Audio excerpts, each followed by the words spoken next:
You're listening to the Common Descent Podcast.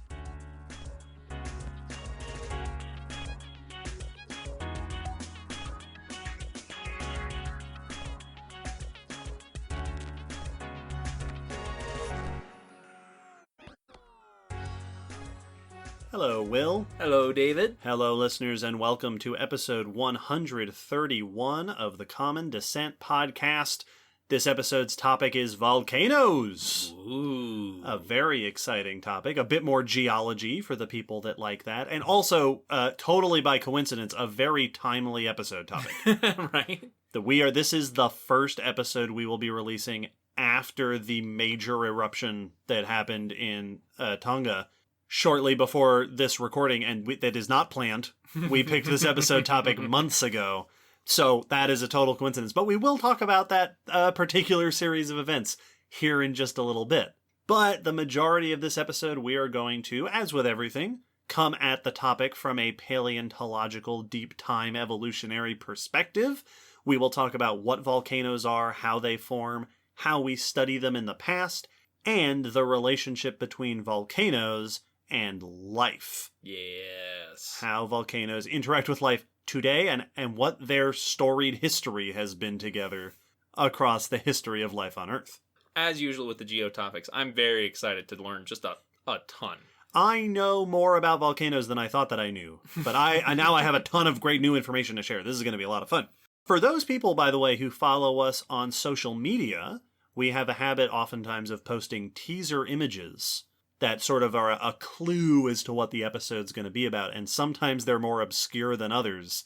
So for those of you wondering, the teaser image we posted in advance of this episode is curved ash layers in an outcrop in Japan. Those are layers of volcanic ash laid down on curved landscape that gives them the curved shape. It's a very cool picture, and I posted it and went, "Oh, this is a hard one." It feels like looking at stuff after snow has fallen and it's just perfectly followed the contours of everything. Yep.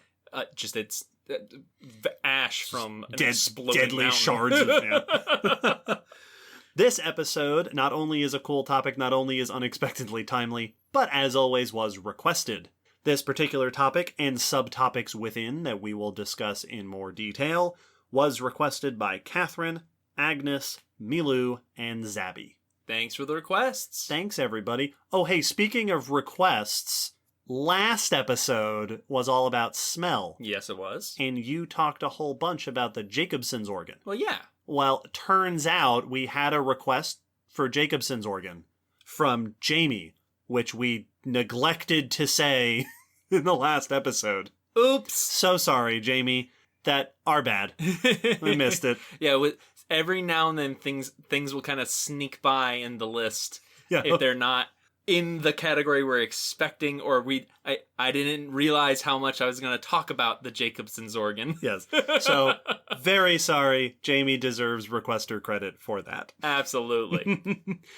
All right, let's continue on our journey towards volcanoes. Before we get there, we're going to talk about news. But even before that, we have just a couple of announcements.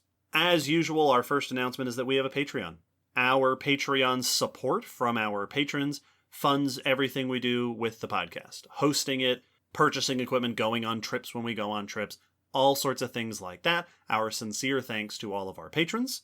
And part of the thanks is that they get extra goodies. They get director's notes, they get bonus audio like bonus news, they get a bunch of cool additional prizes, rewards for being patrons. And one of them is that when you subscribe at a certain level, we will shout your name out here on the podcast. And boy, the beginning of the year has been a good time for people to sign up for Patreon. This episode, we welcome Greg, Barry, Clayton, Gavin, Sam, Ginny, and a curious turtle. Welcome all curious turtles and people. Thanks for the support. I'm so excited we're finally reaching the reptile community out there. Yeah, It's it a feels lot. good. We've been our praises for them have finally reached the right ears or the right holes in the side of the head. I was about to say. That's why it took them so long. They don't hear very well. We only have one more announcement for this episode, and that is that there will be a lot more announcements coming up in our 5-year anniversary live stream. which will be at the very end of the month. Very end of the month, January 29th, which is technically the day after our official 5-year anniversary. Yes. Saturday, which is why we're doing it that day, at 2 p.m. Eastern Time in the afternoon, we will be hosting a live stream. This is not one of our Patreon live streams, which we do on a regular basis. This is for everybody. Anyone who is a fan is welcome to join the live stream, ask us questions, tune in. We will be chatting with our audience and making a number of special announcements. We've got a few things to reveal. We've got a few things to announce. We have a bunch of stuff that we're going to put out there as a celebration of being around for 5 years. By the time this episode comes out, information about the live stream will be posted on our social media accounts, Facebook, Twitter, Instagram, Patreon. So if you follow us or go over there, find that information. You'll find links to the YouTube video where you can join us. And hey, we're super excited about having done this for 5 years. We know we have a lot of listeners who are new and a lot of listeners who are old. In the days before the live stream, if you've listened to this ahead of time, go ahead and start posting at us. Let us know some of your favorite things from our 5-year history. What are your favorite episodes? What are your favorite dumb jokes that we've made? What's your favorite news? We've been thinking for months now of back over our 5 years. We encourage you to think back over the 5 years and let us know. Let us know what sort of cool memories you have. We'd really appreciate it. Absolutely. So, like I said, keep your eyes on our social media. Keep your eyes on our Zazzle store. Hint, hint, nudge, nudge. More stuff to come. Just cuz. Well, with that out of the way, it is time to move on to the news. Every episode, before we get into the main discussion topic, we like to spend some time going over some bits of news from the world of paleontology, evolution, Earth history, etc. Will start us off with some news. Very well. I have a news about an ankylosaur brain case. I'm intrigued. Yeah, this is a fun one. This is research by Marco Schad et al. In Scientific Reports, and the article is a press release by the University of Vienna in Science Daily. Which will be linked on the blog post. Blog post! So, this is an ankylosaur brain case, specifically a nodosaur, which we talked about in the ankylosaur episode. Episode 69, ankylosaurs are the armored dinosaurs. Mm-hmm. And you have the ankylosaurids, which have the club tails that we typically think of. But there were the nodosaurids, which had typically not club tail. They had like armored still, but no club, but often spiked shoulders or necks, like a ring of particularly notable armor around the neck. This particular nodosaur is Struthiosaurus austriacus, which they said was a comparatively small nodosaur, so not one of your big massive tanks of a dinosaur. I didn't get a size estimate since it sounds like the brain case is the holotype for the species. Oh, that's what they have. Yeah. I don't know if it didn't mention if there were any other remains from this group, from this particular species. It's tiny, 50 millimeters long, 2 inches roughly. So, partial brain case, late Cretaceous, Austria, 80 million years old. That's the fossil they're researching. They did some micro CT scans to get a detailed look at what the inside structure of the brain case, which, as we've mentioned, can give us some insights into the shape of the brain and other neurological structures around the brain. Yeah, episode 121. Also, episode 130, we talked about that a bunch. Yeah, we did. And they noticed a bunch of things that potentially give us insights into the lifestyle of this nodosaur. First, it generally resembles others of its relatives, other brain cases that have been scanned from closely related ankylosaurs. Makes sense. One of the things that it shared with those other groups was a very small flocculus, which is a part of the brain, a very evolutionary old part of the brain, that is focused on fixing the eyes while moving. So while either the head is moving or the body is moving or the neck is moving, keeping the eyes focused on something. Okay. So motion compensation is what it's sounding like. Right. I'm thinking of those chickens that when people move them around, the head stays stable. Yeah, like that, but for your eyes. But for your eyes, exactly. So it's targeting for your eyes, basically. Yes. To be able to lock onto something and keep track of it while you are in motion. It's very important for predators tracking prey, but also things tracking aggressors. To keep track of a predator attacking you. This has been inferred that they may have just not needed that as much since they were relying on armor. So you don't need to be fixating on danger when there's nothing that can threaten you since you're a tank. In addition to that, one thing they noticed was a network of vascular canals surrounding the brain case, which add support to the idea of thermoregulation adaptations in ankylosaurs, that was a coolant system for the brain. Right. We've talked about that in the news and in a bunch of things, that while breathing, you're cooling the blood, and then you can have that blood flow around the brain to cool things down. Yeah, so this seems to support that they did have that sort of brain coolant system built in. They also noticed horizontal oriented semicircular canals. So semicircular canals are the canals in our ears, those loopy ones that you'll see in anatomy books. Yeah, in the interior of the ear. Yep, that are for equilibrium. They are what make you dizzy when you spin, and they're what let you keep your balance and, right yourself. The positioning of these supports previous ideas of the head posture. Oh. The way they're positioned seems to support that they'd be holding their head in a way that has been predicted before. They didn't give a description of exactly what posture that was, but the canals match what has been previously thought, which is cool because it means, hey, secondary evidence. Yeah, sure. For the posture of this animal. There have been a bunch of studies in different dinosaurs estimating, they didn't all look straight ahead all the time. Some of them are thought to have had their heads sort of at rest, kind of aimed downward a little bit. I know in some theropods, part of the evidence for that comes from where the eyes are positioned. That your head has to actually be tilted down a little bit to see over your own nose. Yep. So different evidences giving us an idea of how they held their heads. And that was one of the other things noted here, is that because this corroborated with previous evidences and estimates, it is further support that using the semicircular canals, the lateral ones, could be a way to determine that. They also noted a shortened lagina, which is a part of the inner ear where a big part of auditory reception takes place. So very important for hearing. This is in fact the shortest of any dinosaur brain case yet studied, which suggests a much reduced hearing capability, or at least emphasis on it. That their hearing is not particularly elevated. It's not prioritized. All of these things together, the lack of being able to fixate their eyes, the lack of hearing, and some other features with the semicircular canals that suggest that equilibrium was not particularly important. It was not vital for them to be able to keep their balance while moving quickly, suggests a fairly, as they put it, inactive lifestyle. Right. You're not running marathons. No. You're not racing through the forests. Exactly. You're not needing these tools for keeping up with rapid movement or a particularly active lifestyle where you're keeping track of a bunch of things. They also suggested that the reduced hearing may indicate a more solitary lifestyle, that if you aren't socializing heavily, you don't need to be able to hear. Yeah, you're not talking to each other. You're not talking to each other. You're not listening to each other. So you might not be hanging out together.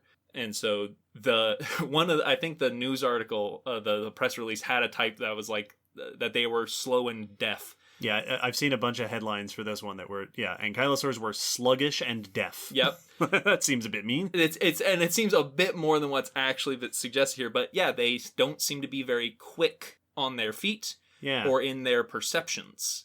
These kinds of findings are really interesting because on the first hand, like those headlines, you read the headline and it says, they were slow and they didn't hear very well. It's tempting to think, they weren't impressive. They weren't good at stuff. Exactly. But it makes me wonder, what were they good at?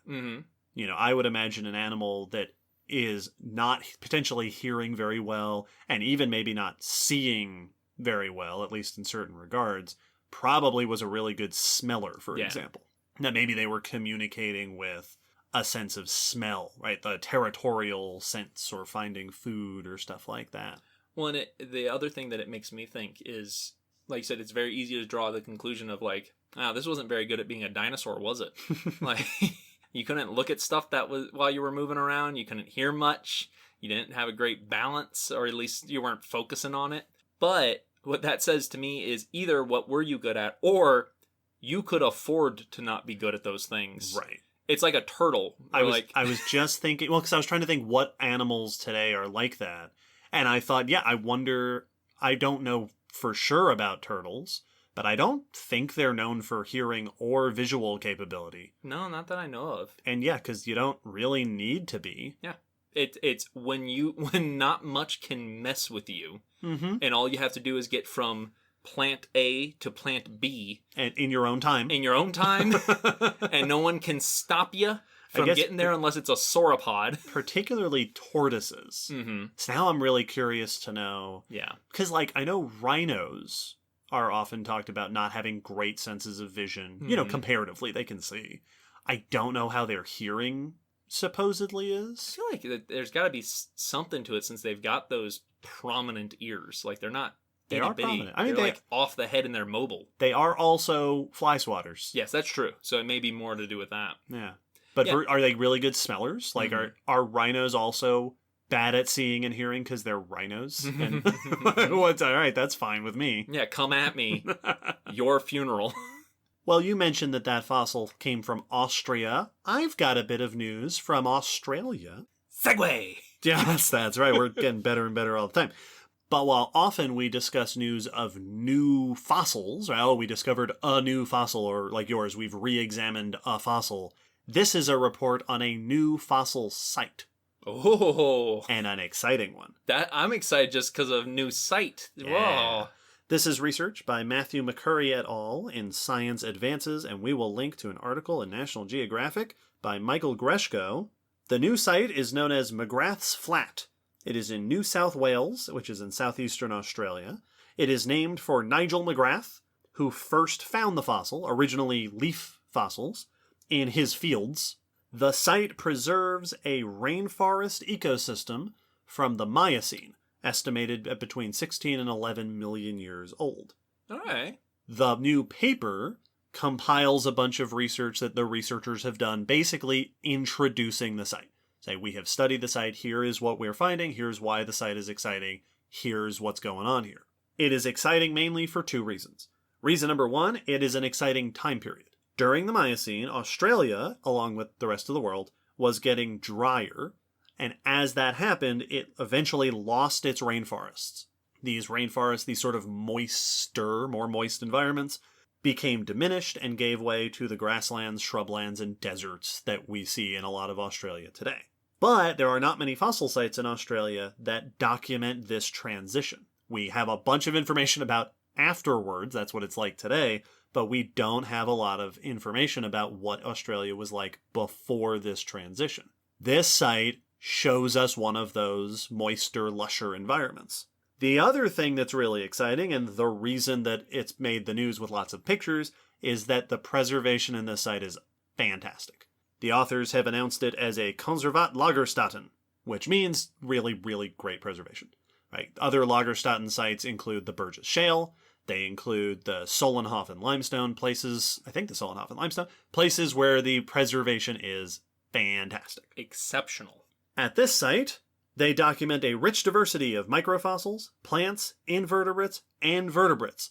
A few examples that they mention in the article include the fossils being so well preserved that they preserve leg hairs on spiders, pores on leaves, and melanin, the pigment molecules, in feathers. Wow. They also document some lifestyle information, such as a sawfly with pollen on its head from probably having recently visited a flower, fish with midges, which are mosquito cousins, in their bellies, and at least one fish that had a parasitic mussel larva on its tail. Exceptional preservation. Wow. The fossils are preserved in an iron-rich mineral called goethite, which that the site is interpreted as an oxbow lake.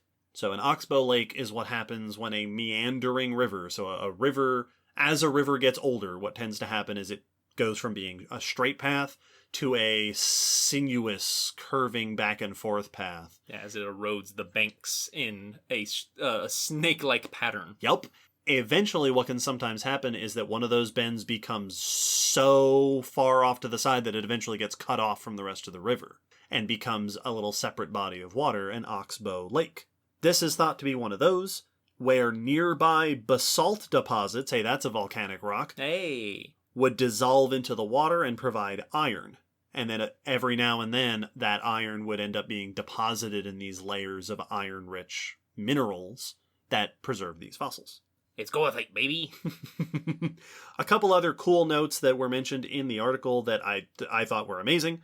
One, the authors point out that they study a lot of the fossils under scanning electron microscope, and they note that usually, before you do that, you have to coat samples in thin layers of metallic material just to prepare them to be most effective under the electron microscope. But the fossils from McGrath's Flat are already so iron-rich and conductive that they can just be put directly under the microscope. Yeah! They are ready for the microscope as soon as they're excavated.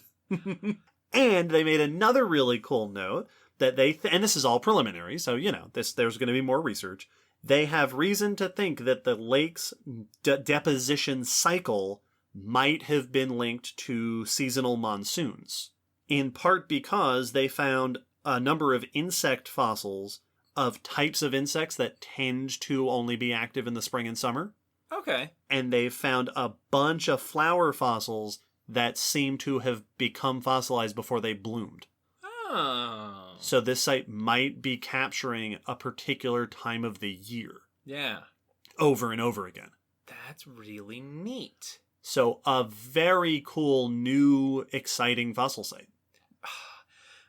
I'm so excited to just see what comes out. Like, a new fossil site is notable and great because new locality. That means we can find, even if it's the same stuff we found, even if no new species are found in a new locality, it's still a new location. Yeah, new information, new data. So it could be from a slightly different position. We might get range extensions. We might go, oh, this is a climate we hadn't found them in before. And this site will absolutely have new species. Yeah, and new environment, new time period, very cool. The idea of a brand new fossil site, especially one that's this well preserved, not having something new is also not. It's kind of an odd idea. Well, this is exciting to me, not to make everything about us, but it reminds me of the Gray Fossil Site, which is not, it's not new anymore. It's 20 years old at this point. But we have both followed the Gray Fossil Site for a good chunk of its history. And there have been a lot of very exciting finds. It is not too, it's a relatively close age, right? Just after the Miocene, with new stuff, with exceptional preservation. So this site feels like the early days of another site like that. Like, Here is a site where we're going to find a ton of cool new stuff. Well, and I'm so excited because, like you said with the Great Fossil Site, our image of it has changed so much. Mm-hmm. And it's like, we already have the note of like, oh yeah, pores on leaves. That was cool enough for a news. Right. You could have just found that. Yep. But then you found all this other stuff. We found a spider with its leg hairs fossilized. Great. Yeah. That's enough. You made it into the podcast. Let's go home. Well, the authors point out that some of the stuff they want to do into the future, obviously, understand the environment, understand the climate. They want to try to narrow down the age. So the site, again, much like the Gray Fossil Site, our initial estimate was a span of a number of millions of years. This is like that. They're going to try to narrow down that estimate and understand climate change in the past of Australia. Yeah. Which the article is specifically mentions that's very handy for understanding how Australia got to be the way it is today. But also, we are talking about a time period where changing climates and aridification, drying out, cause certain ecosystems to fail and give way to other ecosystems is, as always, very relevant to today. For reasons. So I'm very excited to see what else comes out of McGrath's Flat. Also, good name. That is a pretty cool name. McGrath's Flat sounds like there's a person with a shotgun guarding it. I mean, it might be Nigel. Maybe he's there. I love it. Mr. McGrath, can we come look at your fossils? Well, speaking of determining what things were like before the way they are now... Sure. You're going to talk about paleontology. I am. Oh, great. I was hoping we'd get some of that in this podcast. How'd you know? This is news about a horse-like animal before true horses, domestic horses, got to Mesopotamia, and a genetic study that might have determined what it was. Okay. So, This is research by Andrew Bennett et al. In Science Advances, and the article is by Jake Bueller in Science News. So, in Mesopotamia, domestic horses were introduced around the late 3rd millennium BC, so not until 4,000 years ago, give or take. But before that, in that area, there are documentations, tablets and seals that reference congas, which were not the same as our domestic horses, but were horse-like animals, shown in artwork and described in writings in these tablets and seals as being extremely important, highly valuable animals for diplomacy and war. And there are even descriptions describing their breeding, intentional breeding. Huh. So something other than domestic horses. Pre-horse. Yes. And so it's an equid. It's definitely a cousin of horses, but it's not horses as we think of them today. It's not from the same domestication lineage. But no one's ever been able to determine what they were. What were they domesticated from? This research is in response to a discovery of a number of equids from Bronze Age burial urns, early Bronze Age, so about 2600 BC. These are royal burial complexes. So half a millennium before you mentioned the earliest horses as we know them there. Mm-hmm. And these are found in Syria, which makes these skeletons, there's dozens of equine skeletons, as they describe, about 4,500 years old.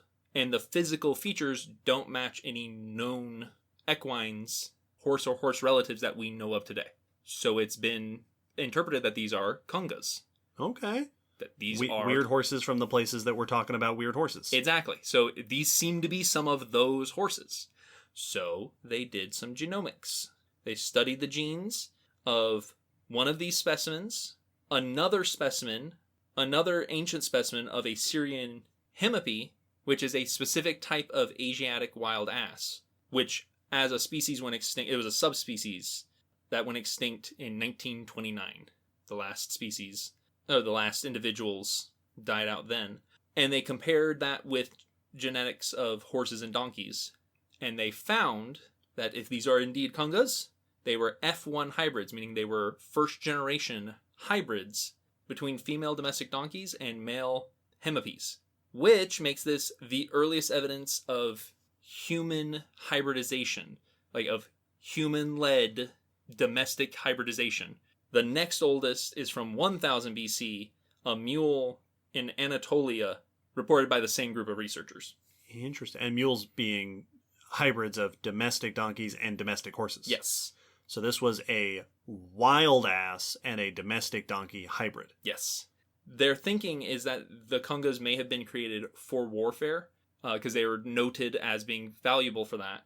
And their thinking is that they, according to the documents, congas could pull wagons, which is important for war. Sure.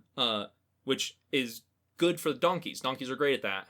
But coaxing a donkey into high-stress situations, they are not good at. Mm-hmm. Donkeys are very stubborn. That's not what they do. While Asiatic wild asses can't be tamed. Is the common thing that I found a couple of things that mentioned that when I looked up, it'd be like, what is this? They're considered untamable, and that the thinking is potentially that's why they bred the two. Right, to get something that is useful like a donkey, but stubborn and determined. Yeah, but and tough. A little more go get 'em. Mm-hmm. Which they said means these could be considered as bioengineered war machines. Oh, man. Which is, great. That should be in all the titles. So yeah, earliest evidence of human domestic hybridization. Interesting. One more point to the ever-increasing complexity of the history of domestication. Oh, yeah. Episode 27. I hear so much about dog domestication and cat domestication. I don't hear nearly as much about horses, and even less about donkeys, just in the sources that I hear from. So that's a really cool discovery to find. Well, and it's cool to think that a different culture got something that seemed like basically a horse, so like in its function and usability, that was not actually the same lineage as the horse. Yeah, that we've domesticated the horse group, right, equids, a number of different times in a number of different ways. Yep. We've created a bunch of designer donkeys. Yes, exactly, yeah. Very interesting. One more bit of news, and we are not yet at our main discussion of volcanoes, but to transition us nicely into our main discussion, I'd like to talk about the volcano that just went off a few days before this recording, and not very long before this episode releases, the volcano in Tonga. It has been all over the news. It is a major natural occurrence and natural disaster. Both very interesting to talk about, very important to talk about, and very relevant to this episode. Mm-hmm. Now, this is not news about new research. This is just reports of what we know and what's been going on with this volcano. Yeah, this is just news. This is just new stuff. We will link again in the blog post. I'm going to put a link to an article in the New York Times from Henry Fountain and an article in The Conversation by Shane Cronin, both of which discuss the history of this region geologically and the science of the volcanic activity. Nice. So, the headline is a massive volcanic eruption occurred on January 15th in the Kingdom of Tonga. For those unfamiliar, the Kingdom of Tonga is a Polynesian country and an archipelago consisting of about 169 islands, more than 30 of which are inhabited by people. It is in the South Pacific, it's north of New Zealand, it's not far from Fiji and Samoa.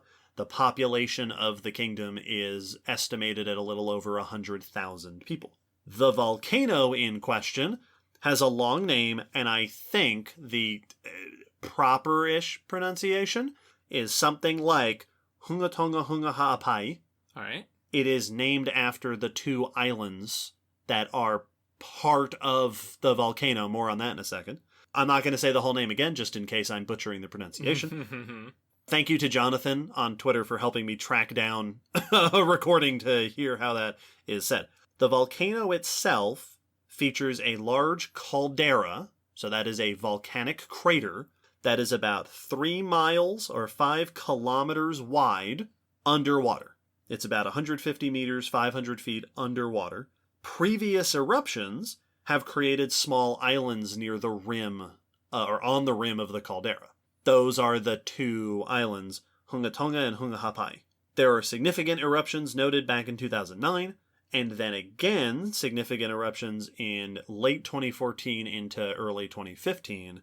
And recently, the last several weeks, there have been new eruptions, starting in December 2021, leading to this January, as we speak now.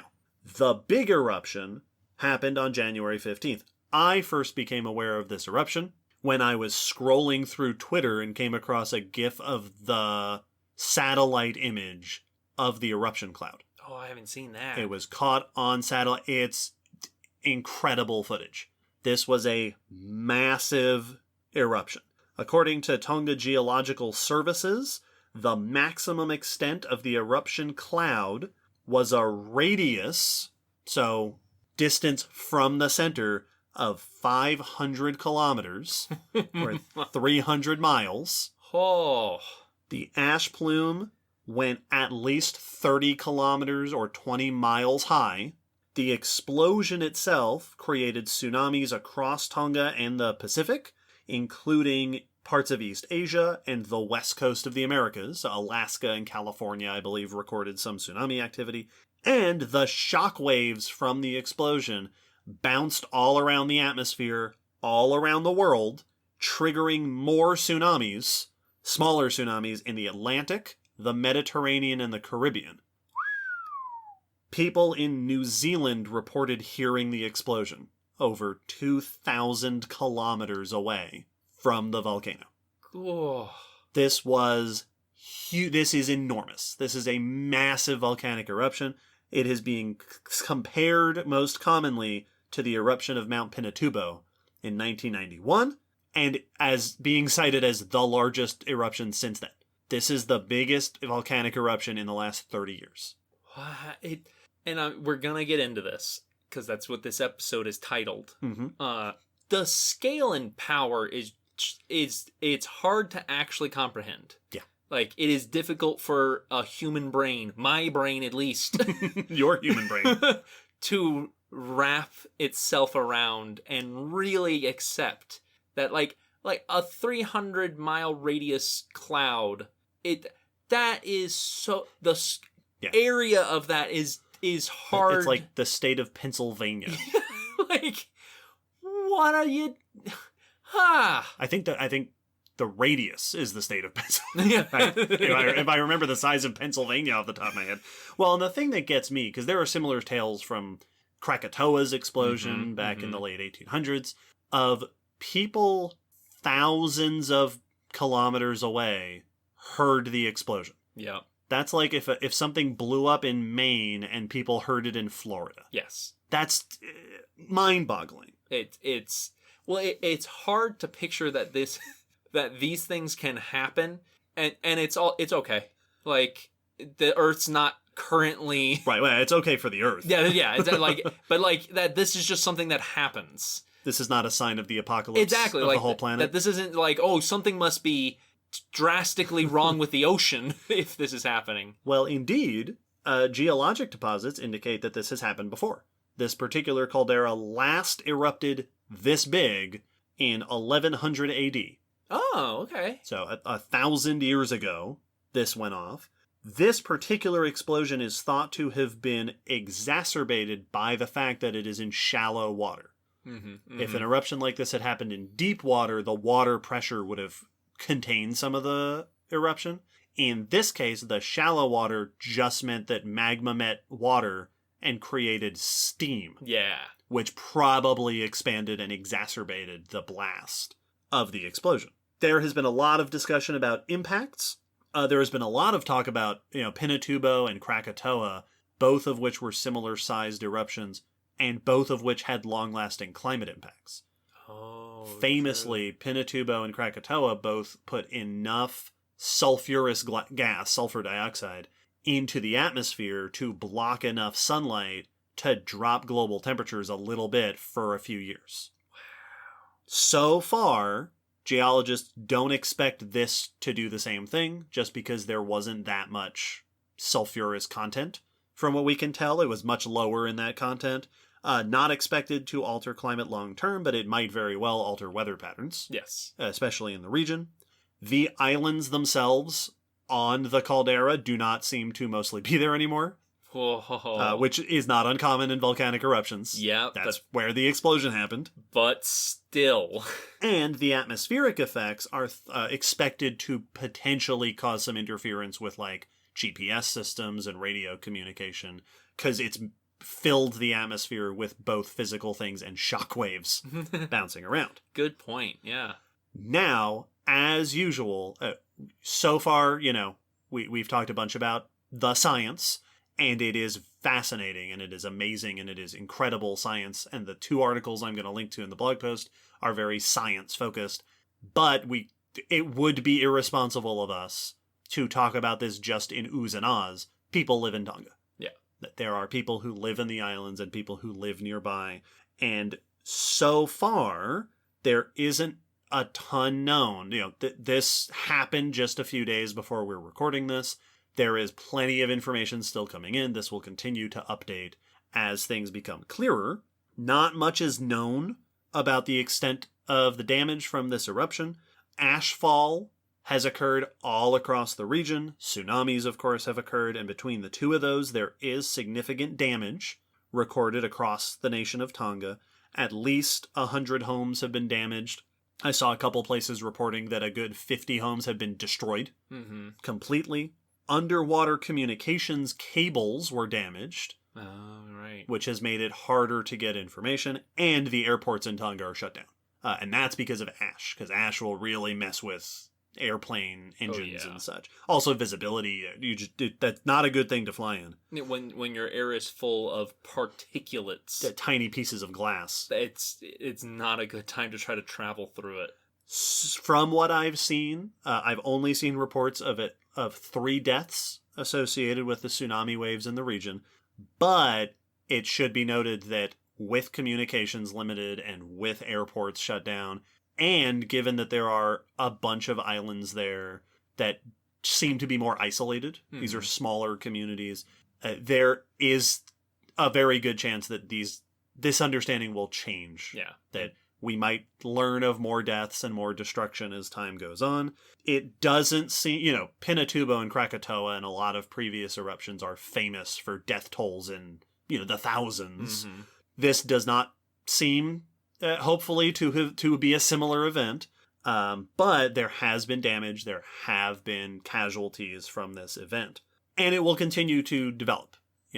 Both because we're going to learn more. Mm-hmm. I know last I read, I think New Zealand is sending supply ships. Like the New Zealand Navy is sending aid overseas to go help them because they're not going to fly in there, and the ships can carry a bunch of water and supplies. There's a bunch of evacuation plans. So the situation will continue to, more things will come to light, but also the volcano will continue to develop. Mm-hmm. As far as I've read, geologists they expect this was the big one. Yeah. So there have been eruptions over the last several weeks. This seems to probably have been the culmination. There probably won't be another big one like this, but there could be continued volcanic activity for sure. And the impacts are going to continue for quite some time. Yeah. There is still clouds of ash in the sky. There are still, residual effects of the volcano happening. Like I said earlier, it's hard to really fathom the scale and power of a volcano. But then it's also easy to not realize how much they do. Yeah. Like I didn't even consider tsunamis until you said it, and then it was like, oh yeah, well duh. Yeah. Of course that would cause tsunamis. And yeah, it is it's not just a thing popped. There's It's not just smoke and lava. Yeah, exactly. There's more to it than that. And it's pretty insane to think about. So keep your eyes and ears out for updates. I'll be watching for sure to see what more comes of this event, what more we learn.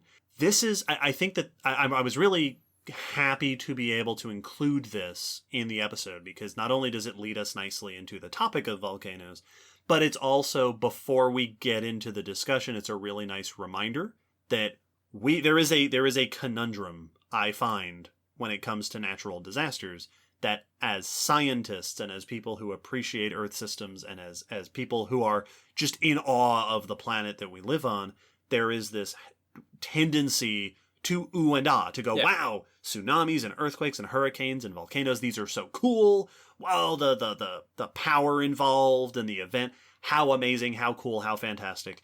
And it can be very easy to get caught up in the excitement of what is a fascinating event and forget that this damages not only, ecosystems and habitats, but civilizations. Oh, yeah. Right? When a natural disaster happens, there are people involved. Yeah.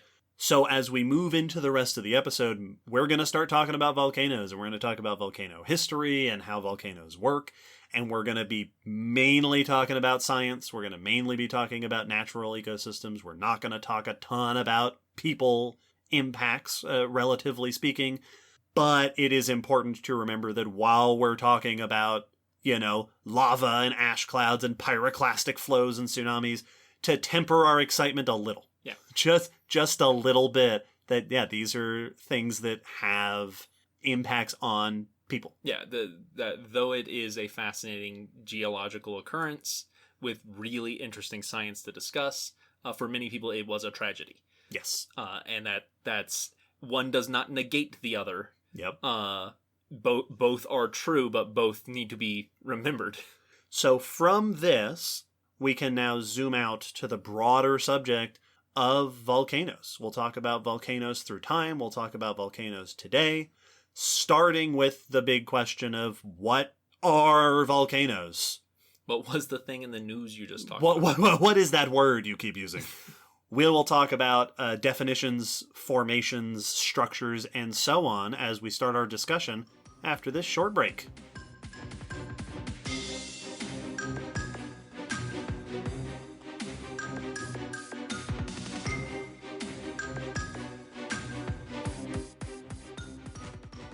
Volcanoes are very exciting and very dangerous and very geologically interesting and diverse. And there's just so much to talk about. This is going to be a very full discussion. And we're going to leave out and gloss over a whole bunch of stuff. Yep. This is one of those episodes. There's a lot of really interesting things to talk about. That does not surprise me at all that applies to the volcano episode. Well, yeah, this is a topic that could be, that is a whole series of podcast. This is one episode, at least for now. But with your requests. There may be more. The word volcano generally refers to an opening or vent where lava, ash, and gases trapped within the crust escape to the surface.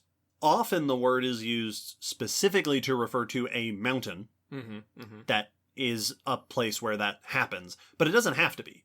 A volcano can take many different shapes. It doesn't have to be a big mountain or hill that explodes, as long as it is an opening where these things release into the surface. Volcanoes form when magma, which is underground molten rock, usually forms deep underground. This can happen oftentimes because of tectonic activity. Go back to episode 122, plate tectonics. When continents collide or spread apart, they can create heating or changes in pressure that can cause deep rock to melt or partially melt into magma. Magma is buoyant compared to the crust around it, so it tends to rise. It finds ways to move up through the crust, carrying solid crystals and gases along with it. If it gets to the surface, it will either find, a fissure or a crack, or if it can't find one, make one to release all this stuff. The molten rock comes out, at which point it is called lava. It's magma underground and it's lava above the surface. Gases, carbon dioxide, sulfur dioxide, all sorts of gases trapped underground, and tephra. Tephra is the catch-all term for the solid stuff. So there's the liquid stuff, which is lava, there's the gases, and there's tephra. Tephra can be as small as minuscule particles of ash, or volcanic bombs and blocks and just chunks of rock that some will tumble or careen through the air. Tephra sounds like a name. Like, I picture this as like a volcanic powered... Yeah, it sounds like an X-Men. Yeah, exactly. And it should be, if it's not. Yeah, Tephra's a great name. I'll make a character, and a D&D character, call him Tephra. Earth Genasi, Tephra. That's a cool name. There we go. Volcanoes are very abundant. This is a weird thing to think about, because volcanoes, they're so dramatic, and they seem so rare and unusual, and we were talking about the volcano in the news, that this is, a once in 30 years type of eruption. These are dramatic, which can kind of distract from the fact that they are not only very common, but a perfectly normal and necessary part of Earth systems. The United States Geological Society reports that they monitor 161 active and potentially active volcanoes just in the United States. Wow. Most of those are in Alaska. The rest are Hawaii mostly, and the Pacific Northwest, Washington, the Mount Rainier area. I've seen other reports that estimate about 1,350 potentially active volcanoes across the world, not counting ones in the ocean. That's just on land. Just the ones we can see. So these are everywhere. They typically occur near plate boundaries. So again, episode 122, we talked about convergent plate boundaries, where crust plates are pushing against each other, and divergent, where they're spreading apart. These places tend to have tectonic forces that create a lot of melting. Magma rises towards the surface and can give rise to volcanoes. Volcanoes can also happen at what are called hotspots. So hotspots are places that are not at tectonic plate boundaries, but are often in the middle of a plate, where there isn't sort of a subduction zone or a spreading center or anything like that. These are thought to be created by plumes of intense mantle activity that create magma formation on a certain part of the crust that rises up to the surface. These can happen outside of other air. So you get your ring of fire, or a ring of volcanoes around the Pacific Ocean that form on the subduction zones surrounding the Pacific Ocean, where the Pacific plate is sinking underneath its adjacent plates. the mid-Atlantic ridge, right? The mid-ocean ridges are where the crust is separating apart at a spreading center, allowing magma to come up. Hotspots tend to happen at seemingly random places elsewhere. Probably the most famous hotspot is Hawaii. Yeah. Hawaii is a series of volcanic islands in the middle of the Pacific Plate because there is a hot spot underneath there. And that's also why there is a chain of islands. Yes. Because the plate is slowly moving, but the hot spot stays in the same place. So it'll create magmatic activity that creates a volcano, that creates an island, but then gradually that island is moved off the hot spot and then another one forms. Yeah, it'd be like moving a pan over a flame, and you can watch where the boiling intensity of water was in it will change, where the bubbles move because you're changing the position of the plate over. Yes. Yeah. Which is one of my favorites. That's such a cool, easy demonstration of look at Hawaii. Yep. Notice how it's in a line? Yep. There you go. You can even see where the plate changed direction. Yeah. Because Hawaii has a kink Yes. in the island chain. The underground, the underwater islands farther out. And that's so cool. Volcanoes are not just natural disasters. They are a part of the normal rock cycle and carbon cycle. Again, episode 122, Plate Tectonics, we talked about how subduction recycles crust. The oceanic crust is being eaten by plate tectonics, and it's pulling rock material off the surface and melting it back down into the mantle. Volcanoes are where new crust forms. Right? The volcanic activity in the oceans creates new ocean crust. Volcanoes can create new land on the continents, or they can create islands like Hawaii. Volcanoes form new land. It is part of the crustal recycling and the carbon cycle. There are many mechanisms that draw carbon into rock. Right? The ocean floor is full of carbon. When things subduct, it's dragging a lot of that carbon down into the Earth's center. Volcanoes are one of the major ways that carbon is released back into the atmosphere from deep within the Earth. Those big clouds of dust and ash are feeding carbon back up. So volcanoes are one of these interesting... Yeah, I think it can be easy to think of a volcano like a hurricane. Yes. So it's like a random natural disaster. It just kind of happens because of the way storm systems work. But volcanoes, in my mind, are much more like earthquakes. Yeah. They are happening all the time everywhere. And if they didn't, there would be something seriously wrong with the Earth. Yeah. That's just part of the way the Earth functions, the way a healthy Earth functions. Yeah. Well, and it's much like earthquakes. They're happening all the time, and you may be like, well, in some places, well, in a bunch of places, Yeah, all over the place, all over the world, earthquakes are happening all the time. But even if they're happening where you are, you usually don't notice them. Mm-hmm. They're usually small and inconsequential.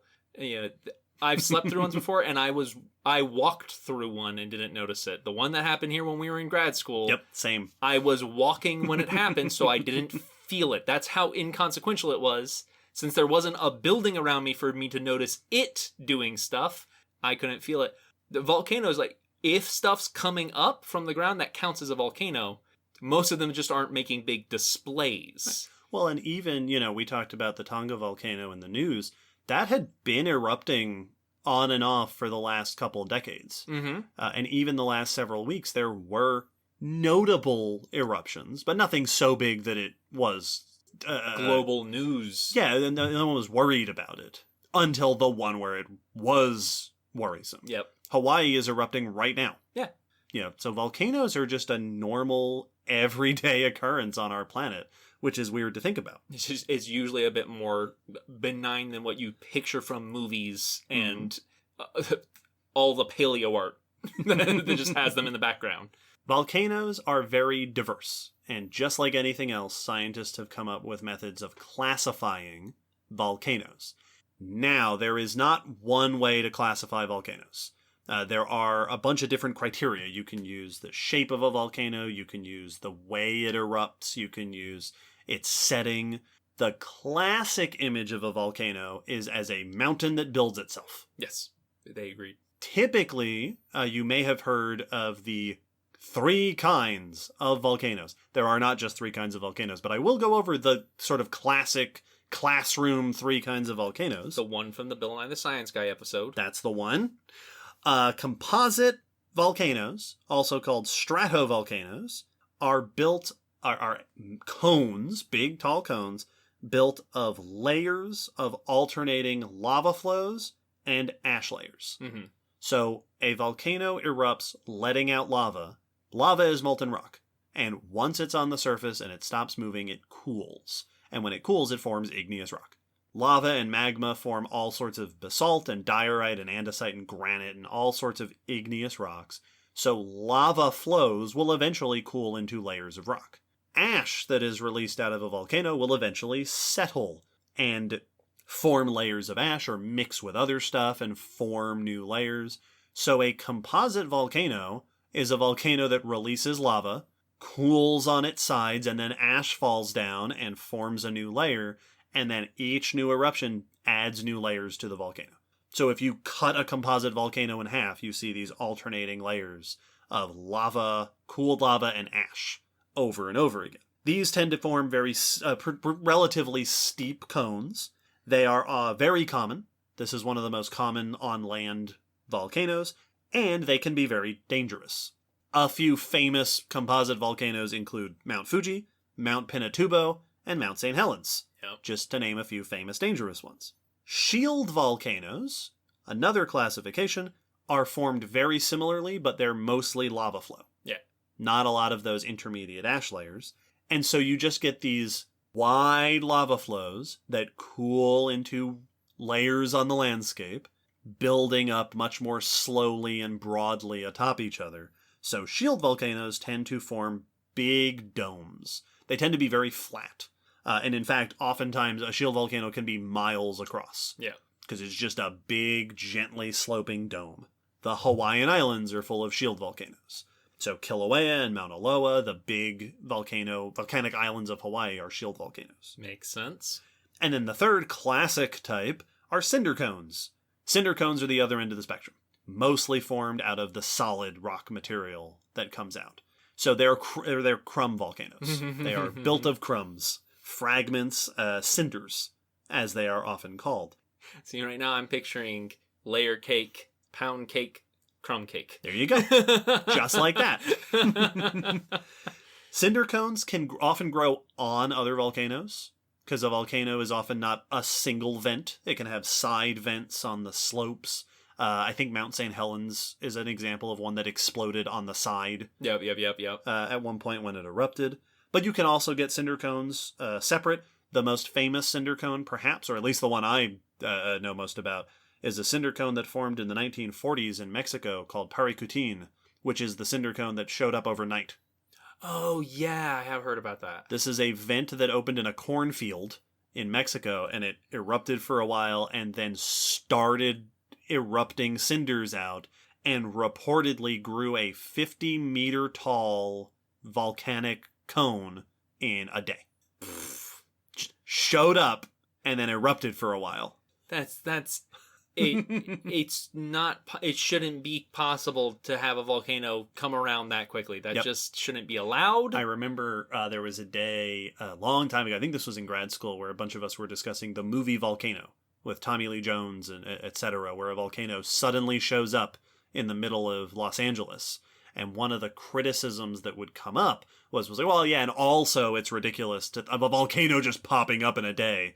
And then our volcanologist went, well, a little bit. Yeah, I remember that. And I had the same moment there of like, nuh-uh. Right. No. It's a really interesting story. I fundamentally disagree. Now, those are, like I said, the classroom examples, but there are plenty of other kinds of volcanoes. There are volcanic fields, for example. These are cases where you have many vents relatively near each other that each erupt separately. So sometimes it's a bunch of vents that each erupts only one time. Sometimes they erupt a number of times. The San Francisco volcanic field is one of these, where you just have a landscape of eruptions. Yeah. These tend not to form mountains because it's not erupting in the same place all the time. You also have submarine volcanoes. Volcanoes that form on the ocean floor. These can rise up to form seamounts, which are submerged plateaus of land, Or if they get tall enough, islands. Yep. That's what a lot of islands are, is they are emerging out of the land. These can form over hotspots. They also form in near trenches. Island arcs tend to form alongside trenches where crust is subducting down. And speaking of underwater volcanoes, there are also mid-ocean ridges. Again, episode 122, mid-ocean ridges are spreading centers, places where two plates are pulling apart and magma is rising up, forming new ocean crust. The middle of many of our oceans, right down the middle of the Atlantic and then continuing into parts of the Pacific and elsewhere, we have mid-ocean ridges, which are volcanically active areas where new crust is forming from volcanic activity. In the plate tectonics episode, I quoted some source describing it as like the seams on a baseball. Oh, yeah. These just run all around the oceans of the planet, spreading basaltic lavas, which then cool to make up the ocean crust. These connected spreading centers, one of the websites that I was reading, descriptions of different volcano types, described the connected mid-ocean ridges as sometimes considered to be a single 70,000 kilometer long volcano.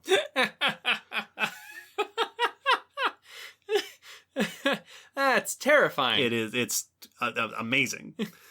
Our planet is leaking. All the time. Constantly. These are not the only kinds of volcanoes and not the only way to classify volcanoes. Volcanoes can be classified by their activity. So you may have heard the terms active, dormant, and extinct. Active means it keeps happening. It's on right now. It's happening right now. Dormant means it hasn't in a while, but it could still potentially erupt. Yeah, that there's still activity, or that there's still signs that stuff could build up again. Yeah. Or there's no signs that it won't. Yeah, exactly. And extinct volcanoes are considered, they no longer have a source of magma to fuel them. Volcanoes often will reform.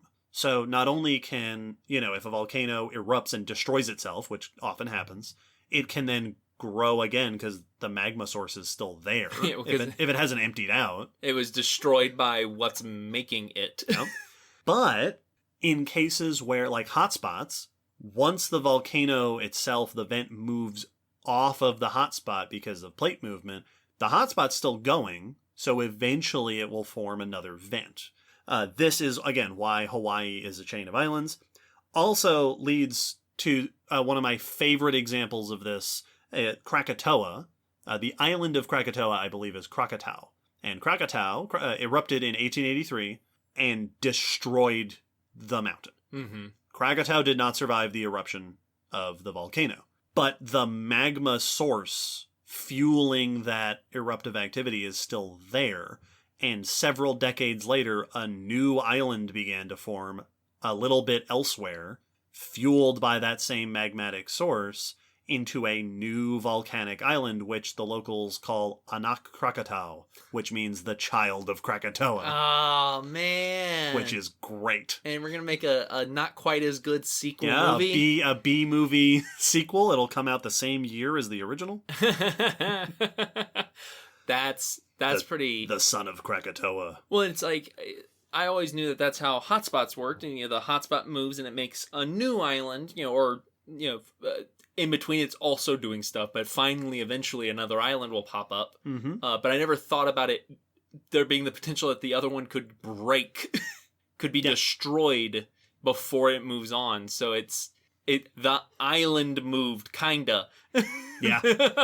Grew in a new place. It teleported. Yeah. That's so cool. Volcanoes can be classified by their content, so the content of their magma, and this is often linked to eruption style, which is another classification. There are effusive eruptions, which are generally calm. So Hawaii, right? The big island of Hawaii is erupting right now, as we speak. But these eruptions tend to be just lava flows. Just oozing. Just seeping out. That always makes me think of the wax volcano thing that was at Fernbank when we went. Which is, they had this wax thing, they pump up wax, and you could make these shield-style volcanoes with oozing wax. And it's one of the coolest things, and I think of it all the time, and I wish we had more time when we were there. Yep, very cool. We'll get one and put it in our basement. Yeah! We're going to need a basement. The opposite of an effusive eruption is an explosive eruption. This is exactly what it sounds like. The magma is torn apart on the way up or out. This is your Mount St. Helens, your Pinatubo, your Tonga volcano that just went off, the volcanoes that explode. The difference is usually related to gas content, because gas bubbles are often what drives the explosion. So you'll get water vapor, you'll get carbon dioxide and other gases that can form within the magma and build up. But if there isn't a release, then you just end up with a lot of pressure. Yeah. Just a lot of gas pressure, especially in viscous magmas. If they're stickier, some magma like basaltic lava tends to be very viscous. It's very flowy. Others tend to be more sticky. They don't break apart as easily. So you end up with just all this gas pressure with all these gas bubbles, so that when it finally releases, you get an explosion. Yeah. Which makes sense, because it's tough to put rock under pressure, like actually pressurize it, because it doesn't compress. But gas sure does. Oh, yeah. So you can build up incredibly high pressures with gas, and there's very little limit to how much you can build up. Yeah. And this leads to another measure of classifying volcanoes, the Volcanic Explosivity Index. Oh, wow. Yeah, that makes sense. Which categorizes volcanoes by how boom they go. Yeah. Specifically, this categorizes volcanoes by the amount of tephra they release. So tephra, again, ash, cinders, volcanic rocks and stuff. How much solid stuff comes out of the volcano. This is a logarithmic scale. So it's like the Richter scale, where a 2 is 10 times more than a 1 and so on. Right. Yeah, it's not, you can't just compare and assume that. Right. A 4 is not twice as strong as a 2 on the scale. It is 100 times more. Kilauea in Hawaii usually receives a volcanic explosivity index of 0. All right. Because it's not usually releasing a lot of solid stuff. It's just oozing liquids, lava. No boom. Mount St. Helens, famously erupted back in 1980, has been called the most destructive eruption in the history of the United States. Mount St. Helens is in Washington. Had a volcanic explosivity index of 5. All right. Estimated to have released around 1.3 cubic kilometers of tephra. And this brings me to the last category of volcanoes that we'll discuss for this particular discussion, supervolcanoes. Yeah. This is a term that comes up a lot. It's been in movies, it's been in the news. It's not, to my knowledge, a technical term, or at least it didn't originate as a technical term. I'm pretty sure supervolcanoes originated as a sci-fi term. Oh, okay. That this wasn't originally a science term. But generally, when you hear about supervolcanoes, we are referring to volcanoes that are capable of super eruptions, that are eruptions that release at least 1,000 cubic kilometers of tephra. Ugh. So, again, Mount St. Helens was a little more than 1 cubic kilometer. This is 1,000 more than that. This puts them at a volcanic explosivity index number of 8, the highest number that has ever been associated with eruption. All right, cool. Supervolcanoes tend not to be mountains. They tend to be holes. When a volcano erupts, it tends to leave a crater behind, and that crater is called a caldera. Supervolcanic eruptions tend to be so large and release so much material that whatever land was there collapses. Yeah. And leaves a big dome-shaped hole in the ground. There are actually a bunch of these. Lake Toba in Sumatra is a 100-kilometer-long lake, which is a flooded caldera. It is a big hole, and it's kind of like the sinkholes that get flooded and become little lakes. This is that, but it's a volcanic crater. Yeah. That is a caldera left from the eruption around 74,000 years ago. Lake Taupo in New Zealand, very similar, erupted 27,000 years ago. But almost certainly the most famous supervolcano on the planet is Yellowstone. Yeah. Yellowstone, located right here in the United States, mostly over in Wyoming. The Yellowstone caldera is around 72 by 48 kilometers in area. It takes up most of Yellowstone National Park. It is not filled with lake. It is filled with forest. If you look from above, the caldera itself is filled with forests and hot springs and geysers and tourists. This caldera was formed in an eruption 640,000 years ago. It sits above a still active magma chamber, which is why Yellowstone has all those cool hydrothermal features. The hot springs, the geysers, the fumaroles, those are all water heated deep underground by being near these magma chambers. Yeah. And then it rises to the surface and, creates steam vents and geysers and stuff. Yellowstone is also a hotspot, and indeed has been moving across North America over the last several million years as the North American plate slides towards the west. So previous Yellowstone eruptions happened farther west. One other very important note about Yellowstone that we don't have time to go into any particular detail right now, Yellowstone is not about to erupt. It is not overdue for an eruption. It is not going to erupt anytime soon. This gets a lot of media play. Movies and YouTube videos and news are all, I've heard many, many times the supervolcano underneath Yellowstone is bound to erupt any time. Yep. And when it does, it will destroy life as we know it. Mm-hmm. And it'll happen without warning. That's not true. It's not about to erupt. It won't happen without any warning, and it won't destroy life as we know it. Yeah. There is a great SciShow episode about this. Go to YouTube, SciShow Yellowstone. I know it's great. I wrote it. So watch that, and it talks all about the geology of Yellowstone and what we know about the supervolcano. Very cool. But if you were worried about Yellowstone erupting, tomorrow, it won't. Don't worry. Yeah. Now, this is all so far volcanoes today. But, as usual, we like to have a deep time perspective, and there is plenty of study and discussion to be had about volcanoes in the past. We can interpret volcanoes of the past, just like we can interpret life of the past and plate movements of the past. Past evidence of volcanoes. This is actually kind of an odd talking point, because on the one hand, there are cool, specific, here's an eruption and here's the evidence. But in the general sense, most of the surface of the Earth is evidence of past volcanic eruptions. Right. The ocean floor is created from the volcanic activity happening at spreading centers. Many, perhaps most of the islands on the planet are formed by volcanoes. A lot of our continental landmass is formed by volcanic activity. So the surface of the Earth is itself mostly evidence of past volcanic activity. Yeah, the results of volcanism. Laid down by cooling lava, ash layers, volcanic rocks, pyroclastic flows, all that liquid and solid material can form into new layers of Earth. These are common all throughout the geologic column. In fact, these are often useful for understanding ecosystems in the past. It's not uncommon at all that you will get, a few layers of sandstone or whatever, and then a layer of igneous rock, because a volcano erupted somewhere nearby and laid down some ash or laid down some lava. So we can get big scale things like the whole ocean crust, but also you can find evidence of specific eruptions. So here are some ash layers that are thicker in this direction, right? That's the direction the volcano was. Here is, 3 eruptions over the course of a few million years in this habitat that laid down this sediment.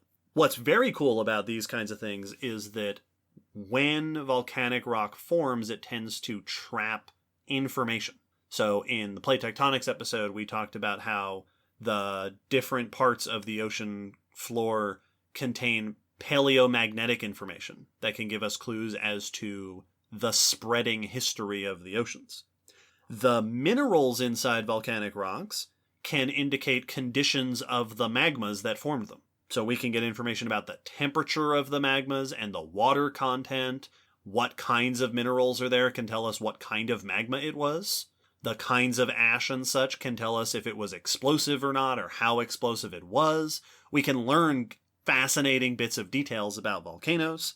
Successive layers of eruption can tell us about patterns, right? Was this a consistent pattern? How often was it erupting? All sorts of cool stuff like that.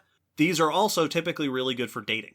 Volcanic rocks tend to have minerals, isotopes that are really good for radiometric dating, which is why so much of the time you'll read a study about, we have this cool fossil site, we dated the fossils based on an ash layer. Yeah. That was laid down between the layers at some point. That was one of the first things I remember when I first went to Great Fossil Site. I don't remember who said it.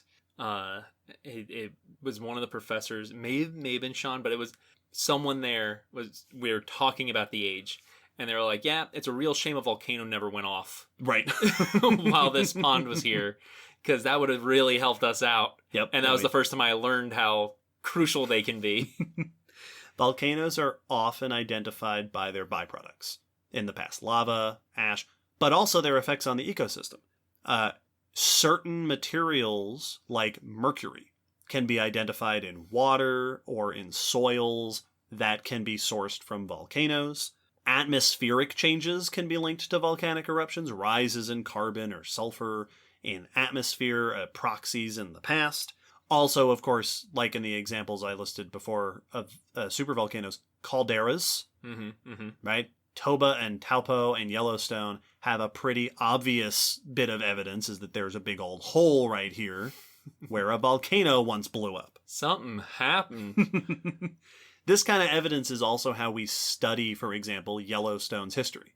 So Yellowstone is the center of ash deposits that are found across the western half of North America from a number of eruptions in the past that were so big that they left ash deposits across the western half of North America.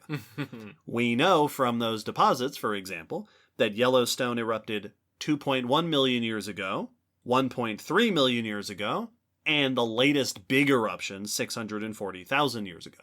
And we can estimate the size. So the last one is estimated to have been about 1,000 cubic kilometers of tephra. The first one, the 2.1 million year old one, is estimated to have been twice that much. So twice as much as you need to classify at the highest level on the explosivity index. Overachiever. This kind of information, the sort of leftovers of volcanoes, is also how we identify volcanoes in space. Yeah. Right? We can find calderas or volcanic minerals or patterns of material that indicate volcanic activity. Such things have been found on the moon, on Mars, on Venus, and on at least Io, which is one of Jupiter's moons. So the same sort of evidence of volcanoes works the same way on other celestial bodies. Oh yeah, a rock in space that is moving around on the inside makes volcanoes. Yep. That's what happens. And then there is one more category of past volcanic evidence that we need to talk about, which has come up on the podcast so often that it's almost mimetic. It's almost become a joke. I don't think I know where you're going with Large this. igneous provinces. We have brought these up. These have come up in every extinction episode we've ever done. Every single one.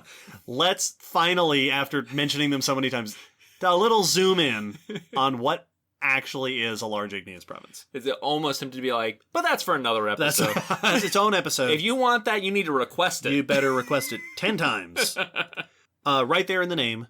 Large, big, igneous, volcanic in origin, provinces, meaning a region of the surface of the earth. Yeah. Like a province of Canada. That's what I was going to say. Like, this is the section I have to fill out whenever I have to mail something overseas. Right. What's the province that you're sending this to? Precise definitions of large igneous provinces vary. Generally speaking, it refers to a vast area of the surface that was created by volcanic eruptions. One recent specific definition that I came across defined them as a magmatic province with more than 100,000 square kilometers of surface. So, volcanic material covering an area roughly the size of Iceland, with eruption volumes, so the three-dimensional extent of the magma material, of over 100,000 cubic kilometers, erupted, usually within the space of several to a few million years. Okay. So a relatively short, geologically speaking, amount of volcanic activity that creates an immense landmass of volcanic rock. Yeah, it's not that this happened over the course of, like, the Jurassic, but Right. in a fairly brief moment. A million years, a few million years, several million years, not particularly long. A huge chunk of the surface was covered in lava. Now, in the past when we've talked about large igneous provinces, every now and then we talk about them almost like we're talking about the volcanoes themselves. Mm-hmm. Large igneous province refers to the landform, right? Like a lava flow, right? A basalt layer is what's left of a lava flow. Yeah. It has cooled. It is not currently flowing. Yes. Large igneous provinces are the cooled results. They are typically a succession of flows, so they'll just be stacked, often basaltic, lava flows that just flowed over a landscape and cooled on top of each other. These include continental provinces, with layers upon layers on land, and oceanic plateaus. When an igneous province is formed in the ocean, it'll create oftentimes a plateau that can be 2 or 3 kilometers high on the ocean floor formed by volcanic activity. Large igneous provinces are found all over the world. These massive chunks of volcanic remnants are found in every ocean and on every continent. A few examples include the Siberian traps in North Asia, which date to around 250 million years ago, the Deccan traps in India, which are 66 million years old, the Karoo in South Africa, and Ferrar in Antarctica, both around 180 million years old, the Central Atlantic Magmatic Province, which used to be all one place but has been split by the Atlantic Ocean spreading. So now this igneous province is found in North America, South America, and North Africa because it happened associated with the rifting of those continents when the Atlantic opened. That makes so much sense. And more. Igneous provinces are known from well before the Cambrian. The youngest one, as far as I can tell, is the Columbia River flood basalts in the northwest of North America, which is only 16 million years old. Okay. Relative, that's about the same age as that new Australian site that we talked about in the news. Mm-hmm.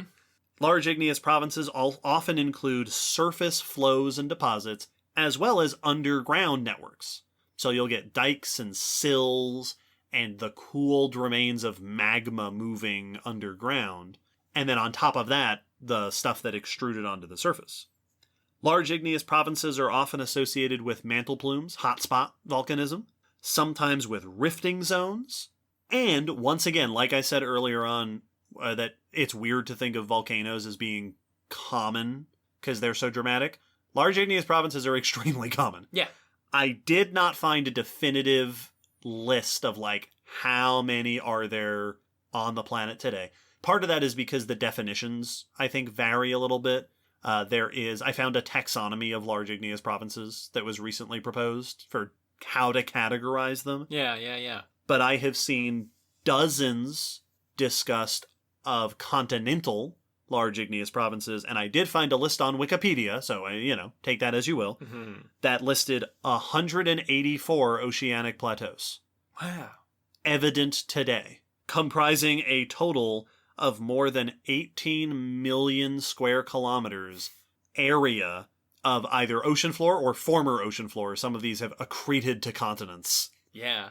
Wow. These are, super volcanoes we think of as the most extreme type of volcanism that we, imagine in terms of our volcanic, a boom. Yes. A super eruption is a big boom. These are perhaps the most extreme volcanic events in Earth history. These are often produced by repeated pulses of volcanic activity that continue for millions of years. Just continuously creating these volcanic landscapes until they have changed the landform. Yeah. They create a major landform. This was a place where for millions of years there was a lot of continued volcanism. Well, I think part of what makes it so difficult for my mind to really grasp and picture is that, like you're saying, we think of supervolcanoes as the end-all be-all because we can conceive of, a massive eruption. Yeah, I've seen it in the movies. Big and singular, we can get that. Whatever I saw there, scale it up. Mm-hmm. But here, it's like, I wonder if if you were living during the formation of one of these, would you realize it was being formed? Or would you just be like, oh yeah, there's a bunch of volcanoes over that area. It's going to be continuing for hundreds of thousands or millions of years before and after I'm alive. So like, would you even notice you could live your whole life between the eruptions? Yeah, exactly. Like, and not even see them. So it's not something that happens in this big cinematic, dramatic, perceivable dramatic way, but it leaves behind just a landmark that's hard to calculate in a way we can really grasp. Yeah. And that's a big deal. Oftentimes, large igneous provinces are estimated to have been erupting for sometimes even tens of millions of years. Wow. But they'll have a peak. Okay. They'll be like, this few million years was the eruptive peak of this volcanic province. Yeah, the activity was around, but there was a notable spike that really is that few million of years that we're typically talking about. That makes sense. And here's a fun fact that some of our audience, and you, I'm sure, will appreciate. There are potential large igneous provinces identified on Mars and the Moon. Oh, that's where all the Mars and Moon life went. That's what happened. They all got eaten by volcanoes. They all got it. That's the one big old mass extinction for the whole thing. So volcanoes can range from tiny little vents that just ooze lava to big explosions to big mountains to super eruptions to volcanic regions that for an entire time period, like an epoch of volcanic activity in an area. There is this, like I said at the beginning, this is a long discussion. There's so much to talk about. All of this, there's so much more detail. We always say we can talk more about particular topics. We're done with the geology portion for this particular episode. If you want to hear more about any of the things we've discussed so far, always please let us know. Now, in the second part of the discussion, we are going to move into discussing volcanoes and their relationship with life. Often not a great relationship. It's one-sided, some would say. Some would say it is commensalistic at best.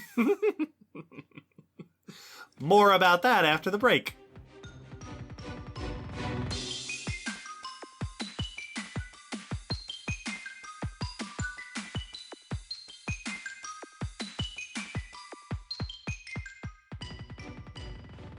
When we think about the relationships between volcanoes and living things, I think the most obvious first thing that comes to mind is that volcanoes are dangerous. Yeah.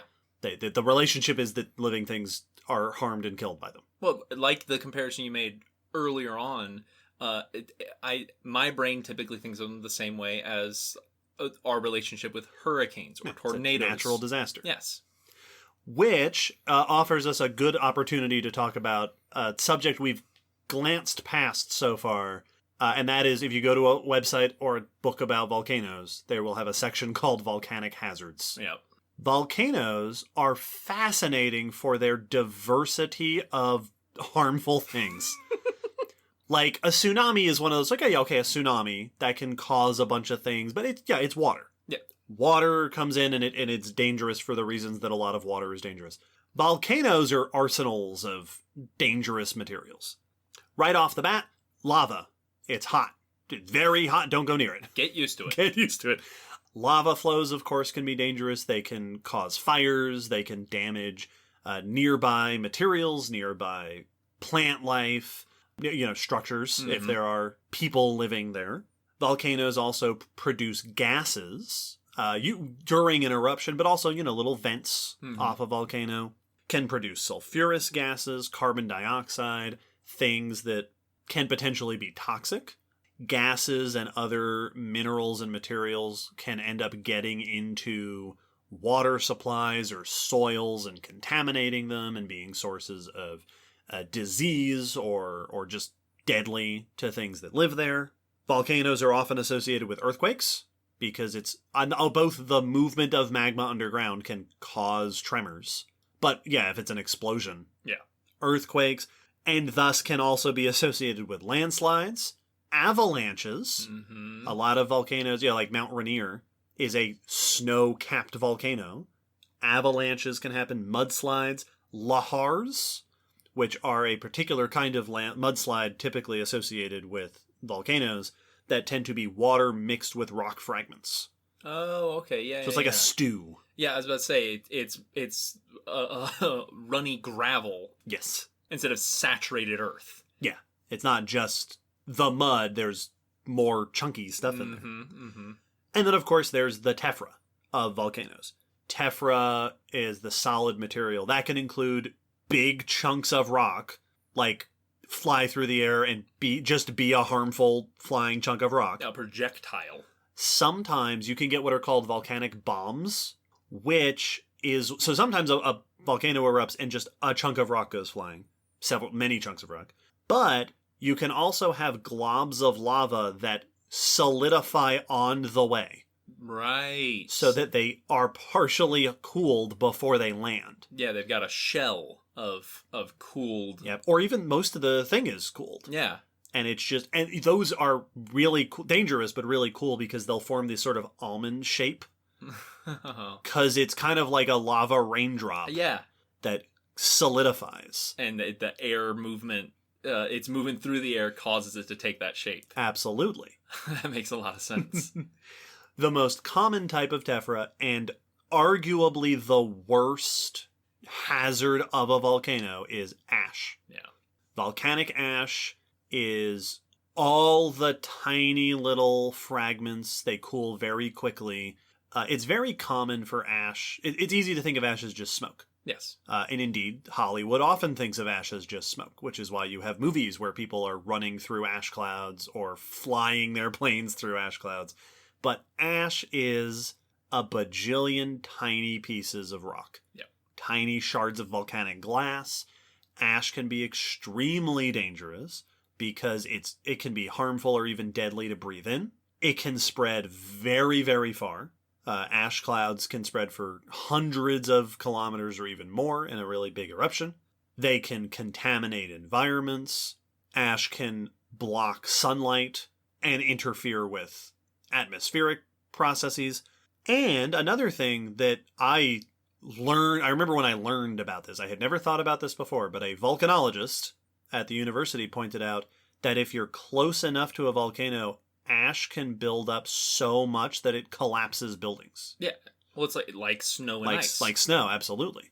I think so often it's easy for us to underestimate the ash, because when we think of ash, we think of like campfire ash. Yeah, like little particles floating around. Well, and because ash is a physical thing, but when you touch it, it's powder. Yeah, it's only held together by the fact that it's suspended in air. Mm-hmm. But it is the particulate, like just the bare minimum of carbon that's still holding a shape. But all the solidity has been burned away. That's not what this is. This isn't. You didn't burn rock and produce rock ash. Right. This is the stuff that is small enough to stay in the air longer, but it's still the same. It still came from the earth. Yeah. There's no wood down there. Well, this is why big eruptions of volcanoes can often shut down or interfere with air travel. Absolutely. Because you do not want ash getting into your plane, your jets, your engines, or anything like that. Well, it'll tear it up. It makes me think about getting too much dust or too much, like sand or something into a computer or into, the systems of your car. It can do damage because it is physical. And it's glass. And this is, in this case, it is... sand is also... yeah, exactly. Well, this is always why I always thought it was very funny. Here's a little nerd tangent. Way back in Pokemon Ruby and Sapphire, there is a route through the desert, and you can't travel through the desert route because there's sandstorms. You need the special goggles. And until you get the goggles, you can't go through the sandstormy desert. But right after the desert, there is a route that is constantly having ash rain down on it from the nearby volcano, and you can walk across that no problem. Yeah, just, like, put your shirt over your mouth or something. Yeah, you'll be fine. And it's just, what is very funny, because I know that's a very common way to think. Yeah, it's like snowfall, but it's not. I feel like in a lot of people's minds, it's like, well, it's not fun to breathe in campfire smoke, but yeah, it's uncomfortable. Can seriously damage your lungs if you breathe in too much. Speaking of tephra, and speaking of the worst hazards of volcanoes, the hazard that I think I probably most often see called the most dangerous hazard of volcanoes are pyroclastic flows. That's what I thought. Also, I've seen them called pyroclastic density currents.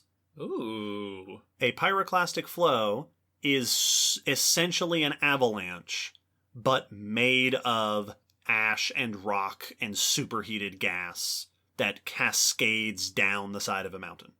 Yeah, it's the avalanche really does capture it, because like I'm always blown away when I see videos of snow avalanches. Just it seems like it should just go right, but it has this force and this flow behind it that's truly impressive. That's what it looks like whenever I've seen things of pyroclastic flows.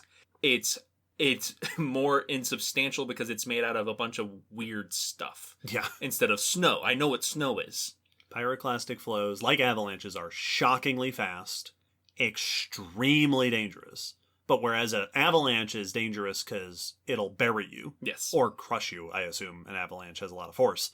A pyroclastic flow can do those things, but also is superheated volcanic material. So, like, you won't get buried in a pyroclastic flow.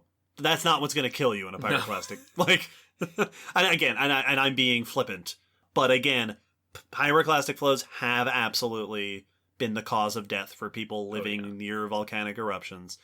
But yes, a pyroclastic flow is not fatal because of burial. Yes. It is fatal because it is made of things that are extremely harmful. Yeah. Very high temperatures, full of ash and rock and shards and stuff like that. Well, it makes me think of things I've heard about with tsunamis that, the initial wave impact is obviously incredibly forceful and dangerous, but then like once it impacts, the water will continue to flow inland and can flow for quite some time. Mm-hmm. And at that point, the current itself is not necessarily the dangerous thing, but it's all the stuff, all the debris that has now been picked up by the water and is carrying shards of glass and chunks of wood and pieces of cars that you could get caught up and incredibly injured by. It makes me think of this, in this case, where it's just shrapnel flowing down the mountainside that is also, it doesn't look hot because it's not glowing red like lava. It looks like clouds. It looks like clouds. It looks like smoke. But it is insanely hot. Like even if you were invulnerable to penetration, if you had bulletproof skin, right, you're Luke Cage, you would still be burned to death. Right. And that comparison brings me to another one of the hazards: tsunamis. Mm-hmm. Tsunamis can be caused tsunamis are caused by displacement of water. So a shock wave from a volcanic eruption can create a tsunami. A pyroclastic flow flowing into the water can cause a tsunami. Oh, wow. I hadn't even thought of that. Yeah. If the mountain collapses and a bunch of that material falls into water, that can cause a tsunami. So a disturbance to the water creates a wave, not a wave like on the surface, but a shock wave kind of wave through the water, through the ocean or a big lake. The same way that the reason an earthquake underwater causes a tsunami is because the land moves. Yeah. And that sudden movement causes a wave of water movement. So tsunamis for volcanoes near water. So all of these are potential dangers of a volcano. Volcanoes are, there's just a list of things to look out for. These are hazards not only to people. All of these things are on record having caused major problems for human civilizations in volcanic eruptions, but also for local environments. Yeah. Right?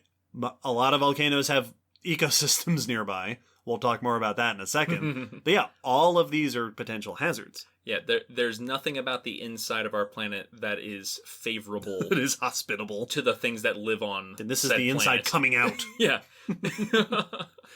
There are also longer term impacts. So I mentioned this a little bit earlier, but Krakatoa, Pinatubo, Mount Agung, these are three eruptions, 1883, 1991, and 1963 respectively, that are famous for the fact that they released so much ash and smoke and dust into the air that reduced sunlight enough to lower global temperatures for 1 to 3 years. Yeah. after their eruption. Usually this is a degree, half a degree of temperature shift, but measurable. Krakatoa went off, Pinatubo went off, and the world was a little bit colder for a few years. Which isn't going to, like, wipe out ecosystems, but, like, if you're a particularly specialized orchid or something, that could be enough to really give your species a rough time during that span. Well, and even before that, in 1815, there was famously Mount Tambora, which was followed by a year that is historically called the year without a summer. Oh, right. I have heard that. In North America, I think it was North America and Europe in particular, where this was a problem, where summer temperatures just didn't get very high. And I think, I don't, this is off the top of my head, but I think there were reported, like, agricultural issues associated with this because, yeah, you get decreased solar input enough to cause a slight temperature reduction. Yeah, which makes complete sense. I did not know that they had global effects. Like, I knew that they would have regional effects for a time, but the fact that it produced enough and then that was then spread enough quickly enough to affect the whole world is impressive. Scary, but impressive. Yeah. Now, that is not to say that the impacts of volcanoes are entirely negative. They aren't. Like we said earlier, volcanoes are an important source of new crust. They are an important source of carbon cycling. But in the sort of more tangible and beneficial sense, volcanic minerals often end up creating particularly fertile soils. They contribute nutrients to soil that can make them really nutritious, really rich for plant growth, even potentially for farming and crops. Geothermal heat produced by volcanoes is useful not only for us, right? Geothermal heating as a power source is a thing in human society, but also for certain organisms living near volcanoes. There are organisms that prefer the heat. I found one report. I did not go into any detail on this. This was an article on the internet, so I don't have like a reference for this. But it cited iguanas in Fernandina Island in the Galapagos laying their eggs in the warm ash left by the volcano. Oh, that's cool. And it insulates and keeps the eggs warm. Nice. Also, volcanoes produce construction equipment, or materials for us humans to build stuff with, like basalts and granites and stuff. So with all this in mind, the impacts volcanoes have on the environment, and the commonness of volcanoes, on the topic of life and volcanoes, despite all the hazards, a lot of organisms live near volcanoes. Volcanic habitats are extremely common. So there is a tight correlation. A lot of organisms are in danger from these hazards because they live nearby. Probably the most obvious volcanic habitat is islands. Yes. Volcanoes create islands. Hawaii is all volcanoes, and it is inhabited by a bunch of ecosystems. Volcanoes can also create caves and tubes and tunnels.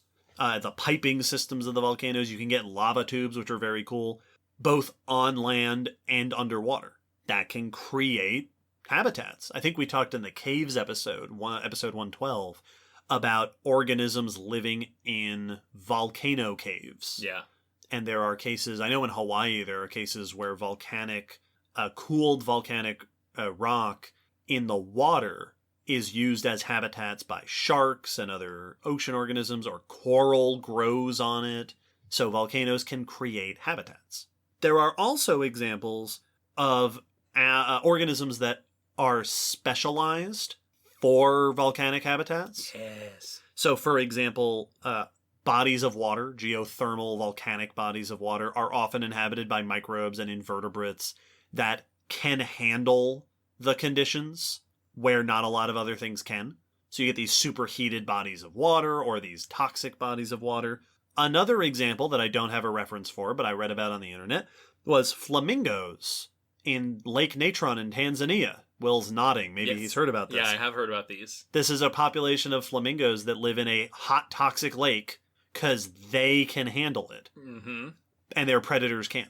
Yeah, the reason I don't remember if this is the first time I learned about it, but there was a documentary, and it was talking about these flamingos, and it showed, I think it was a baboon that was considering and like I think made an attempt, but it was talking about it's like the baboon has to be very quick because the longer it spends in the water, it is taking physical damage. Yeah. Its arms and legs will be potentially scarred if it's not quick enough in trying to get to these flamingos. So there is life that lives and even thrives near volcanoes.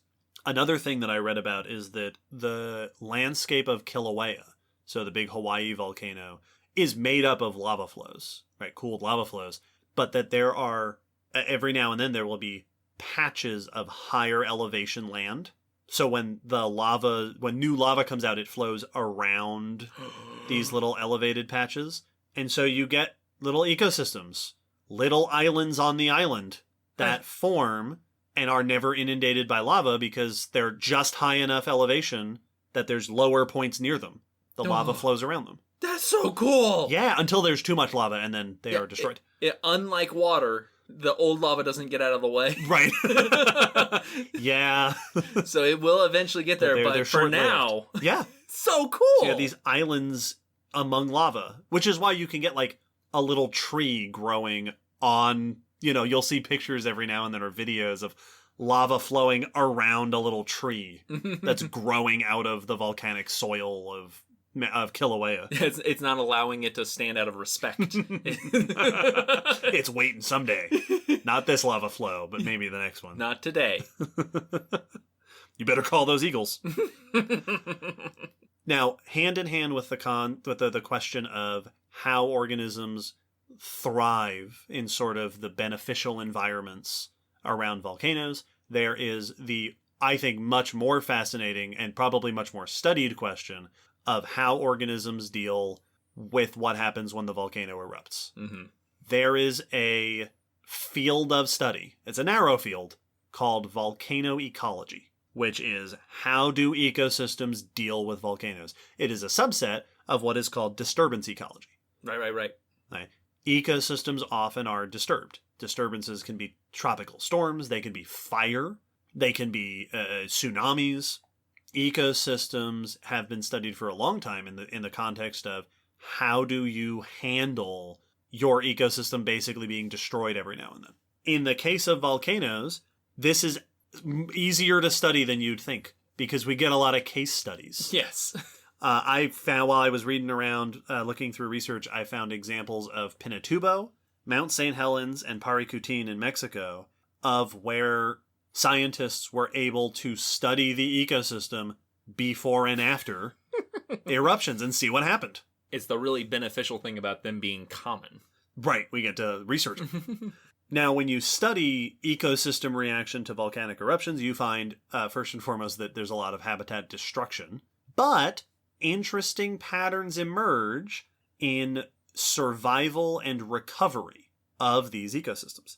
This was my favorite part of the Volcanoes episode with Bill Nye, is they had a section at the end talking about people going and studying in islands after lava flow. As far as, there haven't been a lot of case studies, but it seems, so usually a volcanic eruption will not completely wipe out an ecosystem. Obviously, there are going to be exceptions. Like we said, sometimes an island is destroyed. And if there's no island left, then that ecosystem is gone now. Yes. But if you look at something like Pinatubo or Mount St. Helens or Paricutin, which did not destroy their environment, you get survival. Yeah, the lava doesn't flow evenly in all directions. There will be species that survive and pop right back up afterwards. And usually, like you're saying, this is attributed to refugia. Places of safety within the danger zone of the volcano. One of the most famous cases of this is Mount St. Helens. After it erupted in 1980, one of the animals that researchers found did surprisingly well afterwards were pocket gophers. Because if you live underground, you might very well be sheltered from the effects of the volcanic eruption above you. On the other hand, large animals tend to have a really hard time after volcanic eruptions. The eruption of Mount St. Helens is generally thought, based on what little I read, to have killed all of the large animals within the eruption zone. Yeah. If you were far enough away, you could have just escaped. you run. But if you were close, you didn't make it. Yeah. Because large animals have a hard time finding shelters. But if you're underground or in a lake or in a fissure or a crack in the ground, those are places that are potentially sheltered from volcanoes. So this means that while it's not likely the case that any animals or plants or anything are adapted to survive volcanoes specifically, Yes. there are aspects of lifestyle that can lead one species to being more likely to survive a volcanic eruption. And I can also see that small life is more numerous.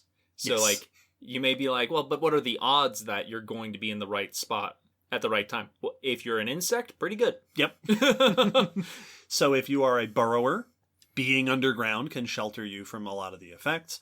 One paper that I read noted that being nocturnal or diurnal might be helpful depending on what time of day the volcano erupts. Huh. Because if it erupts during the day and all the worst effects happen during the day, if you were in your burrow sleeping, Yeah. you might have a higher chance of being protected from those effects. Boy, that'd be a rough thing to wake up to. Right?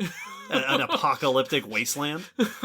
Another thing that same paper brought up is that some animals have different habits in different life stages. So like amphibians and insects often will have aquatic larvae and terrestrial adults, which means that if a disaster happens that more dramatically affects the water or the land, you have a higher chance of surviving as a species. Because if the water is, toxified and everything dies, but the land is okay, all the adults are still around and can have more babies. Because even if you break it down to very rough, this is not how it actually breaks down, but 50-50. Half of you are in the water, half of you are on land.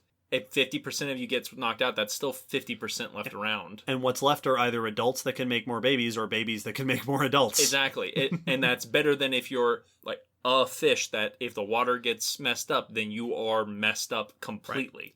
So you tend to get quite a bit of a surprising amount of survival a lot of the time. Not to mention that bigger animals or flying animals have a good chance of just getting away. Yes. And then living elsewhere without having to worry about it. And then after the survival, there is the question of recovery. The volcanic destroyed landscape will be repopulated and recolonized by the ecosystem eventually. Mm-hmm. And again, on the one hand, there is, it's a blasted landscape and the trees are destroyed and burned down and there's ash everywhere. So that can be a very difficult landscape to go back to. But again, certain species seem to do really well in those conditions. On the one hand, there's limited resources. So if all the plants are destroyed, right, your deer are not going to come back in. I did see one brief mention in one of the papers I read that after Mount St. Helens, ant colonies survived okay because ants, but had few resources. And so they struggled afterwards. Oh, yeah. Okay. On the other hand, we talked in a news not too long ago about the Pinatubo volcano mouse. Yeah. This was research went out because the Pinatubo erupted, and researchers said, oh no, there was a highly endangered mouse species on that mountain. Is it extinct now? And they went there and they found that not only were they not extinct, but they were the most common small mammal on the mountain because they, for whatever reason, they thrived in that post-disturbance environment. And some of the reasons you might thrive in a post-disturbance environment includes the fact that if you can handle the low resources, there's not a lot of predators, there's not a lot of parasites, there's not a lot of pathogens. All the dangers are gone. Yeah, like even if you're not being like, oh, this is the ideal situation for me, if you can do all right while everyone else is doing poorly, then you're king of the mountain. There are also examples in plants where certain plants, if there's seeds underground, it's hard to destroy a seed to begin with. So it's easy to imagine that, if you had a bunch of seeds underground, the plants are fine. Well, because the seeds are fine. Plants are one of those examples, like, you see plants that are poking their way up through, asphalt and stuff. Right. Because they're like, listen, my shoot's made to push through rocks and things. Yeah. So, a plant's going to grow up and not just bounce back. But if the if the area that was covered by some lava is thin, they're just going, all right, pop. Yeah. Here And I am. that has actually been a deciding factor in certain plants. If the seeds survive, but your shoot is not strong enough to make it through all the ash, then those plants can't come back. Yep. At least not from their own seeds. But other plants that do have shoots that can make it through, 10, 15 centimeters of ash, break through the solidified surface, those will regrow in place. Oh, I bet bamboo would be great at that. I have no idea. Because they have those pointed shoots that are good at Oh, yeah, maybe. pushing their way through. Like, that's why they have the whole bamboo torture of it growing through a person. Yep. So some plants and animals can survive in the area. There was also that Mount St. Helens study found that the pocket gophers churning up the soil also helped plants to grow Yeah. because it reduced the ash. I found a number of different studies have found that survival of certain plants and animals is directly correlated with how much ash is on the ground, Makes sense. because that's covering up a lot of your functional space. Outside of that, you just have to recolonize from outside. Birds and things can fly back in, plants can redisperse into the area. Disturbances like volcanoes often can open up the doors for invasive species, because if there's not a lot of competition in this area and you do a good job, invasive species can move in. That was one of the big worries on Pinatubo with the volcano mouse.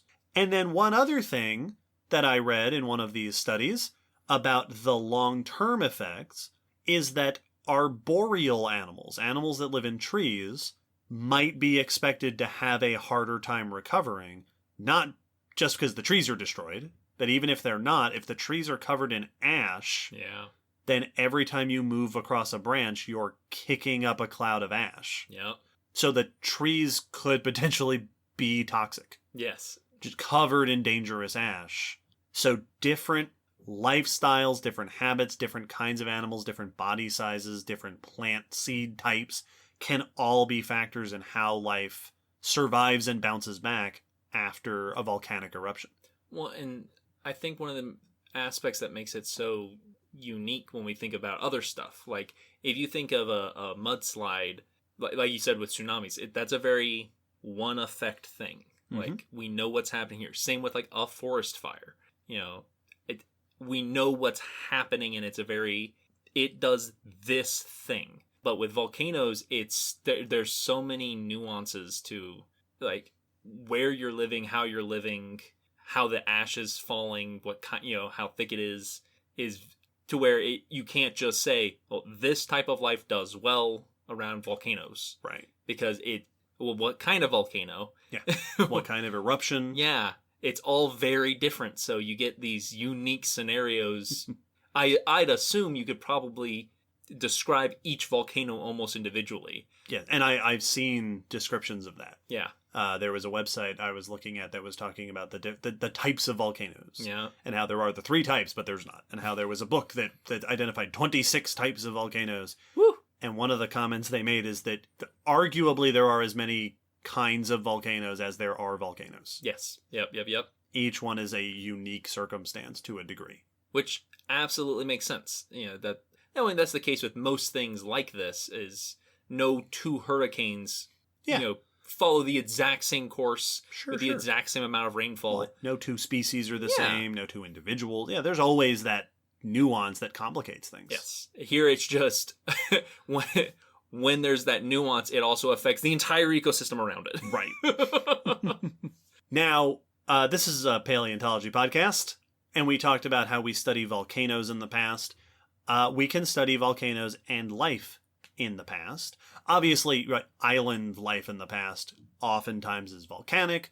Obviously, I talked about there are a lot of fossil sites with, ash deposits or lava deposits occasionally. Generally speaking, volcanic material is not conducive to fossils. Right? You think about the classic way that fossils are formed. Fossils are an organism or part of an organism buried in sediment, calmly, Yes. or perhaps not, even if not calmly, sometimes just quickly, but it is buried and left there, and as the sediment becomes a layer of rock, the remains of the organism become fossilized. Yeah. You're buried in mud, you're buried in sand, you're buried in lime mud at the bottom of the ocean. Volcanoes seem a bit aggressive. Well, you don't get if you're buried in lava, you don't survive long enough, you'd imagine, to become a fossil. Or if you are overcome by hot ash, one would imagine that instead of nicely encasing an organism and then fossilizing it, it will quickly and horribly destroy an organism. Yeah. And then just become more ash. But there are exceptions. There are a number of different ways that volcanic activity can produce fossils. So I'm going to talk about a bunch of them. In quick, we're just going to go through a bunch of different examples, but these are fascinating. Probably the most obvious way is ash. Ash accumulating in an ecosystem or in an environment can cover things, bury things, and preserve some form of remains.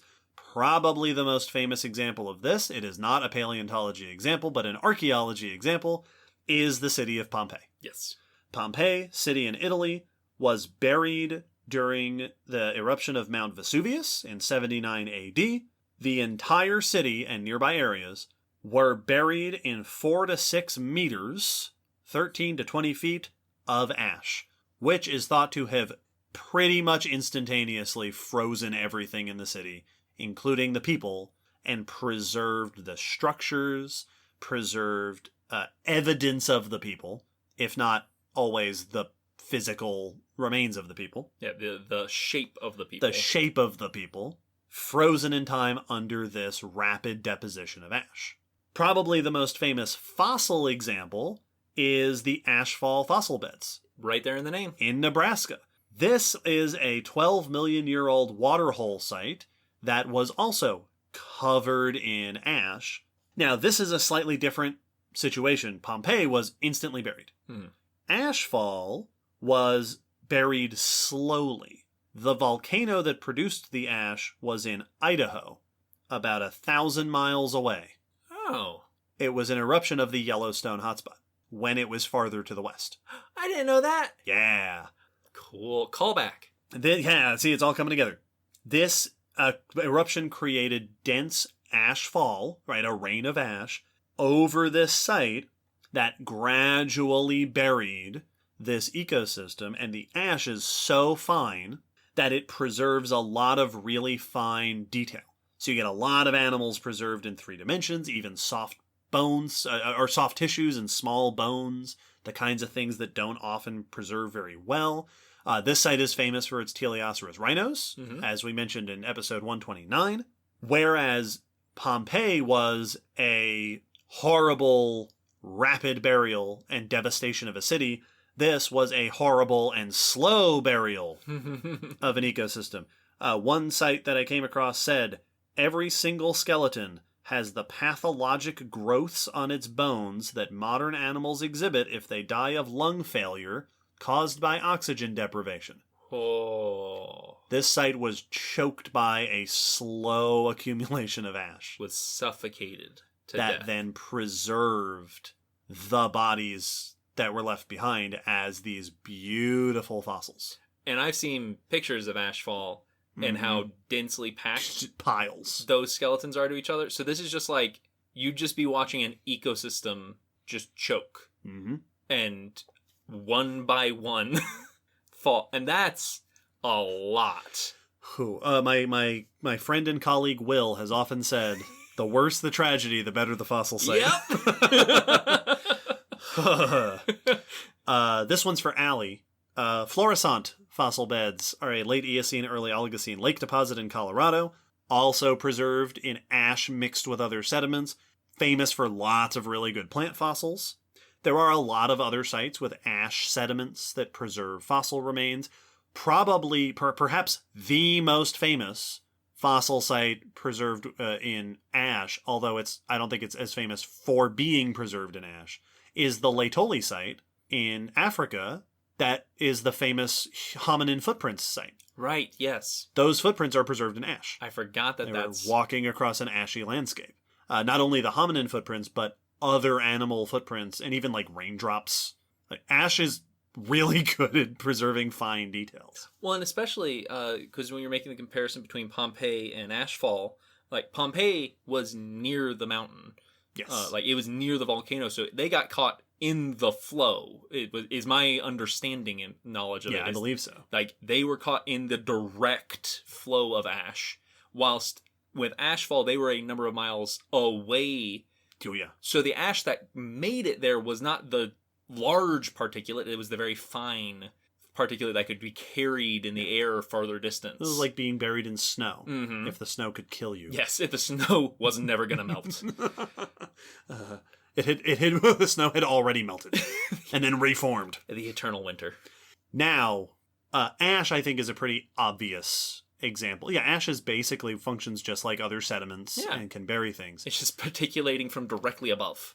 But the more direct products of a volcano, right? Lava and superheated clouds and pyroclastic flows and stuff are much less conducive to preserving things within them.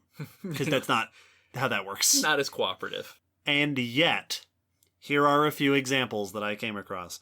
A 2012 study identified an ignimbrite deposit. Nice. Ignimbrite is the name for a pyroclastic flow deposit. I like that. So name. this is the layer of rock formed from a pyroclastic flow. In Turkey, 9 million years old, that contained the skull of a rhinoceros. Oh. Ceratotherium. The bones of the skull showed heat damage.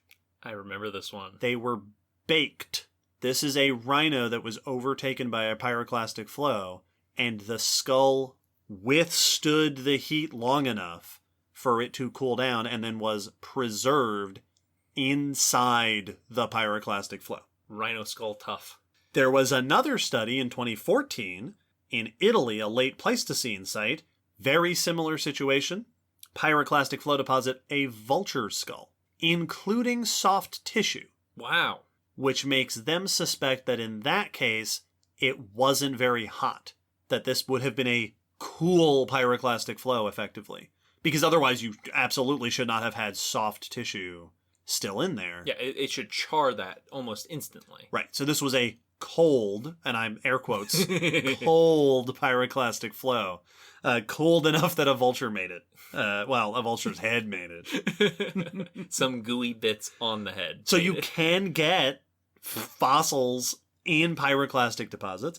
And then there is the famous case of the 1951 study that found the Blue Lake rhino. Rhinos are very common, apparently, in fossil sites that are volcanic fossil sites. I'm just now picturing, like, you know, the bunch of people that go out onto their porch when a tornado comes by. Those are the rhinos. That rhinos are just like, look at that mountain. The deer are running, and the vultures are trying to get away, and they're like, run! And the volcanoes, the rhinos are like, oh, this is going to be cool. Yeah. Honey, like, get the camera. You all are a bunch of weenies. Honestly, it probably has to do with them just being big. Yeah. Right? A rhino skull is much more likely to survive in a heated ash deposit than most things. Yeah, they're just big, and so they preserve. Speaking of which, the Blue Lake rhino in Washington State is a mold. So that is the sort of, like you were saying with Pompeii, the shape of a rhino body, Diceratherium, inside a lava flow. Yes, I remembered there was an example where it was the cavity. Yes, there is a rhino-shaped hole inside this lava flow. This is thought to have happened when lava, it may have been, the way that they hypothesize is that the body was possibly in a shallow lake, and the lava flowed into the lake and remained lava long enough to surround the body, but cooled quickly enough that it didn't just destroy the body. Yeah, that it wasn't hot lava on land flowing over a body and then cooling over time. It hit water and cooled around this body. Which is... Rhino fossil inside a lava flow. In actual lava, not the pyroclastic flow, not ashfall. Lava. Actual lava preserved the shape of a rhino. I have heard that this can happen with, like, logs and stuff. That's what I was thinking. Today. Is that we'll find tubes where a log got surrounded by lava but did not turn to ash quick enough. And that might have happened. I didn't find an example of that. I didn't go digging a lot. This episode is 7 hours long, so I didn't go, digging too much. But yeah, I've heard of that happening in the modern time, that you can find, like, logs that don't fully burn away before the lava cools around them. Yeah. Kind of thing. I mentioned the Laetoli footprints, which are footprints in ash. There are also cases of footprints being preserved in lava. Bah! Not that you walked on the lava, but I found one example of a case in New Mexico where footprints were filled with ash, and the ash made casts, right? It was molded to the shape and created an internal cast of the footprint. There is at least one site that I've seen reported from Idaho, at Pleistocene horse tracks that were filled with lava. So a horse walked across a landscape, left footprints, and then a lava flow filled in the footprints so that you have this layer of lava rock, and on the underside of the layer are footprints. Like that. Sort of the negative of the footprint. It's the forbidden plaster mold. And I found another one of a report from the Cretaceous of South Korea, sauropod tracks in magma. And here's how this is thought to have happened. Sauropods walked across a landscape, left footprints in a lower layer. Later, an upper layer of sand or other sediment covered that, so the footprints were filled in by the layer on top. Then a magma body intruded between the layers to create a sill. This often happens. This is an intrusive igneous body. It flowed through layers underground and then solidified. This intruded between the layers and flowed around the footprints so that underneath the upper layer replicated the original shape of the footprints. So sediment filled in the footprints and created internal casts, and then magma flowed around those and created natural replicas of the original dinosaur footprints. So no firewalking sauropods. They were not firewalking. Wow. But they did get replicas of... I want my footprints replicated in magma. Right? That's gotta be something. That'd be pretty cool. Reproduce. Don't get that at the zoo. I imagine that's like if you go to Hawaii. You know when you go to a zoo and they're like, do you want some penguin art? Right? We'll have a penguin walk in paint and then walk over. I would make that a tourist thing in Hawaii. Yes. It's like, you want me to make your footprints out of lava? Give me a little while. Oh. So you can get fossils in weird... It's always cool. What? Like, there's no such thing as a boring fossil in igneous rock. Yeah, that's exactly what I was about to say. Is like, we've talked about a lot of notable fossilization processes and examples to where it's like, here's how we got this ridiculously good fossil.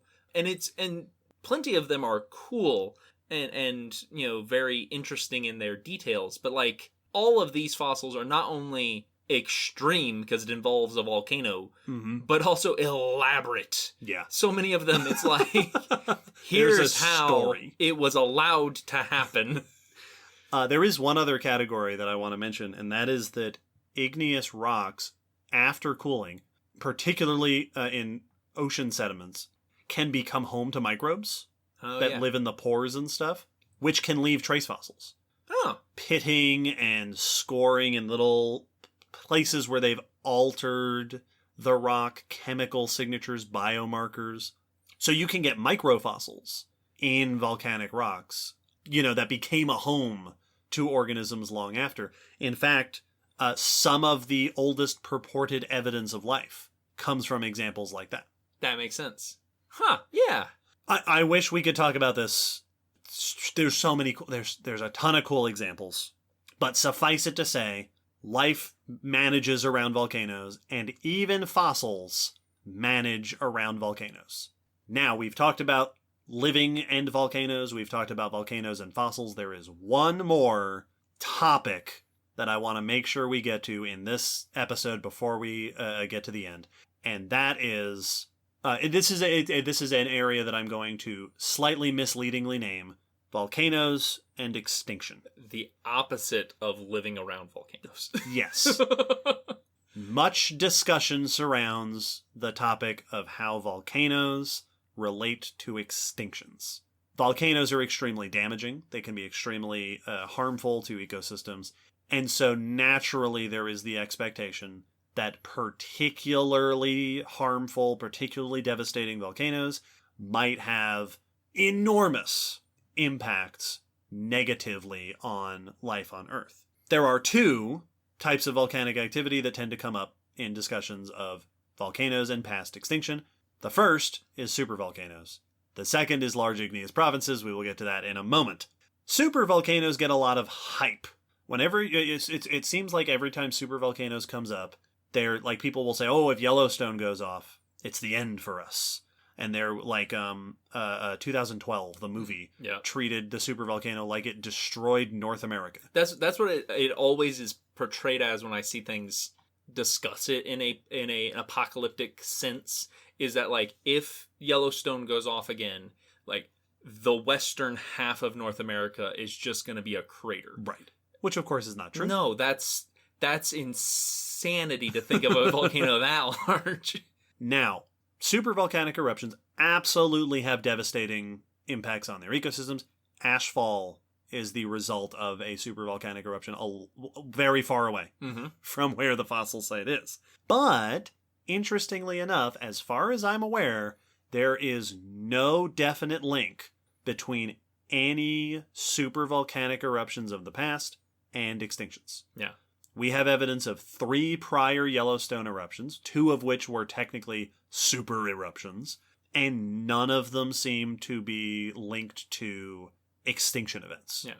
It's too instantaneous. When we have extinctions, that needs to be a something that is causing widespread and long-term, oftentimes true, major events. The idea with I think a lot of people, we've talked about this in extinction episodes, that it's like, the asteroid at the end of the Cretaceous didn't just land on all the dinosaurs. Exactly. It created conditions that lasted a very long time that were harmful. And a supervolcano absolutely can create long-lasting conditions, right? Deposits of ash and climatic changes like we've discussed with volcanoes. But it really, I think that it might not even be that it's too instantaneous, but paradoxically, it's too small. Yeah, it's not as big as we think it is. It's big, and surely it has very devastating impacts, but not enough to make, an evolutionary shift. Yeah. Even though they are pretty extreme. Well, and what I meant by it's not big enough is on the scale of millions of years, or even just million years. It's not going to cause enough of a blip, right, to really change things into a massive extinction level. Now, aside from Yellowstone, the number one supervolcano that gets talked about in terms of how did this change the course of evolutionary history is Toba. Lake Toba, I mentioned earlier, is a flooded caldera in Sumatra, the result of a super eruption that happened 74,000 years ago. Toba has erupted a number of times, 2 million years ago, 840,000, 500,000, and the biggest one was the latest one, 74,000 years ago, estimated to have produced over 8,000 cubic kilometers of tephra. Okay. Ash has been found at sites thousands of kilometers away. This volcano is often discussed in relation to 2 things, both of which seem to have gained popularity in the 90s. The suggestion that it kicked off a volcanic winter that just devastated climate for several years, that it may have kicked off a millennium of colder, drier climates around the globe. To support this hypothesis, researchers in the past have pointed to changes in vegetation and temperature studies that do indicate climatic effects. But the more famous thing that Toba is supposed to have caused is a bottleneck in early human populations. Yeah. This is the super eruption that you'll often hear say, this volcano went off and humans almost went extinct because of it. The common number that is cited is that it reduced human populations to less than 10,000 individuals. Whew. And this is related to genetic evidence So people who proposed this pointed at genetic evidence that showed dramatically lowered human populations around the time of the Toba eruption. But as time has gone on, other studies have challenged both of these suggestions. Various studies have found evidence of short-term effects on temperature and habitats and climate, but not long-term effects. Some studies have found that earlier models have overestimated their sulfuric gas predictions, which leads them to overestimate the volcanic winter effect. And more recent studies have found little or no impact on human populations. Genetic studies also don't seem to show a clear bottleneck as it was previously thought. Some very recent finds have looked at African archaeological sites that exist before the eruption, include an ash layer, and then continue after the eruption that don't seem to have been largely impacted by this eruption. Other sites have found similar things with vegetation. A lot of that evidence originally suggested to support this hasn't held up over time. Yeah. The genetic link doesn't quite seem to be there. The archaeological sites and fossil sites don't quite seem to show the dramatic impacts that we expect.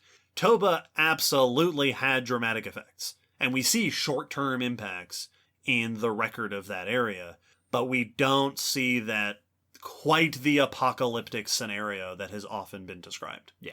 Which makes sense, like we were saying earlier about that volcanoes are a complicated interaction between eruption and environment. So you can't just simply say, A to B, what was the effect? So it makes sense that that data could get muddied and muddled very easily initially, or just depending on how you're, what parts of it you're looking at, since there is so many factors going into it. Yeah. This is one of those that has become a very popular story. Mm-hmm. And so it still gets repeated, but a lot of recent studies have called these things into question. That Toba, certainly important, but probably didn't almost kill all humans. Yeah. And probably, maybe did not invoke a global nuclear winter, or volcanic winter, quite as dramatically as it has been proposed in the past. Of course, this is still an active question of research, so there will probably be more studies on it in the future that uncover more things. Mm-hmm. And then finally, and for people who are long-term listeners of the podcast, this may in fact be the part you've been waiting for. Let's bring it back to large igneous provinces. Woo! As I mentioned before, large igneous provinces are the result of massive long-term amounts of volcanic activity. And they are very commonly linked to major events and mass extinctions in the history of the world. We have done episodes on all of the big 5 mass extinctions. We've done episodes on other events. And in almost all of them, we mention large igneous province volcanism. Most of the big 5 mass extinctions have been linked to this. The snowball Earth periods, which we discussed in episode 124, have been suggested to be linked to large igneous provinces. The Cambrian explosion, I'm pretty sure, has been proposed to have a link to large igneous provinces. A recent study, just I think a couple months ago, linked to the Carnian pluvial episode of the late Triassic, which was a major shift in humidity and temperature and dinosaurs and plants. Proposed a link between that and the Rangelia large igneous province in Alaska and Canada. Huh. It just keeps coming up that these are somehow related to major changes in evolutionary and extinction patterns on Earth's history. And we've talked about this a little bit. We talked about this in episode 5. We talked about this in episode 45. This isn't unreasonable when you think about the impacts that this kind of volcanic activity can have. Obviously, there's the short-term stuff, right? There's all the lava and the ash and the pyroclastic stuff and all that.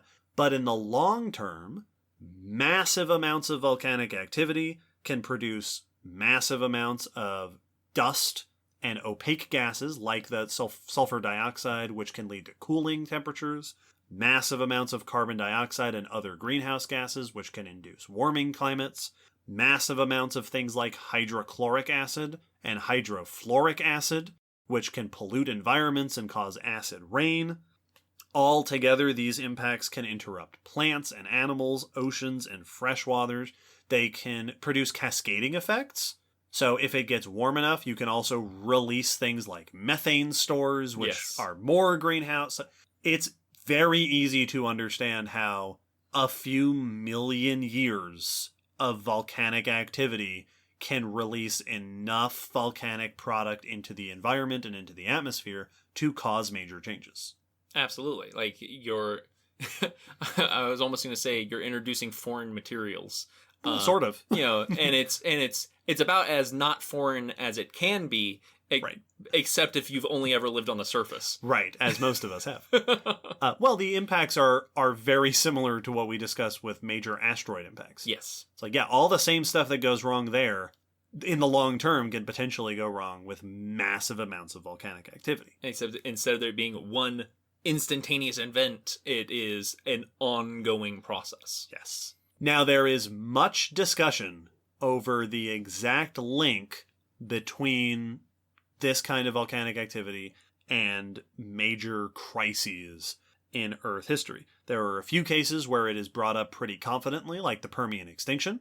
There are other cases where it goes kind of back and forth as to how impactful it was, like the Cretaceous mass extinction.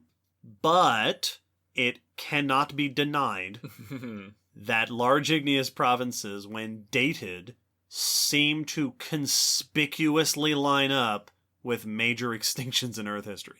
The End Devonian mass extinction, 360 million years ago, dates to the same time as the Villoy traps. The End Permian matches the Siberian traps. The End Triassic matches the Central Atlantic magmatic province. The End Cretaceous matches the Deccan traps. That is 4 of the big 5. Yes, there you go. Other large igneous provinces are linked to smaller extinction events, like Middle Jurassic, the middle of the Cretaceous. Also, periods of global ocean oxygen level drops. Ocean anoxia often line up with large igneous provinces, particularly oceanic plateaus, which in turn often line up with major extinctions and other crises. It's often when I've seen it mentioned, it kind of has the feeling, the vibe of like, here's this extinction, here's some of the causes we suspect may have been part of its occurrence, and also there's these large igneous provinces. Yep.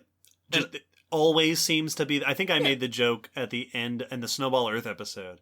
I made the joke that large igneous provinces are like the League of Shadows. Yes, yeah. Like when an empire collapses, they're always there. Yeah. It always has a feeling of like, I'm just mentioning them, not pointing any fingers, but felt like I should let you know that they were around. There have been lots of discussions about particular cases, about exactly how closely do the dates line up, because it can be hard to date an extinction. It can be hard sometimes to date an igneous province even, to find, was this the pulse of eruption? If it was going on for 20 million years and the extinction happened sometime during that, is that specifically, does it really line up? So there have been dating discrepancies and dating discussions. But if you list all the large igneous provinces we know of by their date, and you list all the major extinction events we know of by their date, clearly they line up. Yeah. There is a lot of matchup. Some researchers have even suggested that large igneous province volcanism might be a prerequisite for mass extinction events. Well, that was the thought that I had, is that you mentioned that though it seems like an extreme concept, which it is, it's not uncommon. Like they're all over the world. Igneous provinces just all over, happening throughout Earth's history. They aren't rare gems of occurrences. They are a natural thing that's happening on our planet at almost any given time throughout our vast history. Yeah. Which means that if something else weird happens, there's a decent chance that it could happen and sync up with one of these expulsions of inner Earth material. Yeah. And that 1-2 punch might be what triggers a mass extinction. We've talked about that with the End Cretaceous. That it could be that you had this volcanism going on that led to a weakened scenario primed for an extinction when the asteroid hit. It's not like large igneous provinces aren't the ones that push you down the stairs, but they're the one that stand behind your knees, that crouch down behind you. And then you Now, get pushed by the asteroid. in some cases, it like the end Permian is typically attributed mostly to volcanic activity. Mm-hmm. The end Triassic is also. Sometimes it does seem like it is the one that pushes you down the stairs. But large igneous provinces do not equal extinction all the time. There are provinces that are not associated with major extinction events. The Ethiopian and Yemen traps, which are about 30 million years old. The Columbia River basalts that I mentioned earlier, about 16 million, just to name a couple, are not seemingly associated with any major extinctions or crises. There are also extinctions and crises that don't have a large igneous province that dates to the same time. Yes. Notably, the other of the big five, the end Ordovician mass extinction, which is typically ascribed to glaciation. Mm-hmm, mm-hmm. There, we do not know of a large igneous province that happened during that time. So there is a correlation, but it is not a one-to-one. You can't say, oh, there was an extinction. Somewhere around here there must be a large igneous province that dates to that time. But if you did say that, there's a good chance you're not wrong. Yes, yeah. But you're not always going to be right. Well, it's an example where there's definite correlation, and in some cases, almost definite causation. Mm-hmm. And in others, causation is debated. Yes, and there has been a lot of discussion about what factors might make provincial volcanism particularly deadly. Yeah. So there has been research that discusses the duration of the eruption. If a lot happens in a short time, that can potentially be extra stressful. The size of the eruption, of course, is going to be a factor, although one paper I found noted that the volume of magma does not correlate directly with the likelihood of a crisis. Okay. They noted some of the smallest large igneous provinces are associated with extinctions and some of the largest aren't. So it's not just how much did you produce. There's also the question of where on the world it happened. So equatorial volcanism, if you're releasing lots of greenhouse gases, for example, heating up the tropics, producing a bunch of ash and dust in the tropics, could potentially be worse if the atmosphere is thinner there, or if climate patterns allow for more dispersal, or if you're just increasing the temperature gradient from the poles to the equator. That can have weird climate effects, so it could be that where it happens is influential. I also noted the same paper mentioned altitude.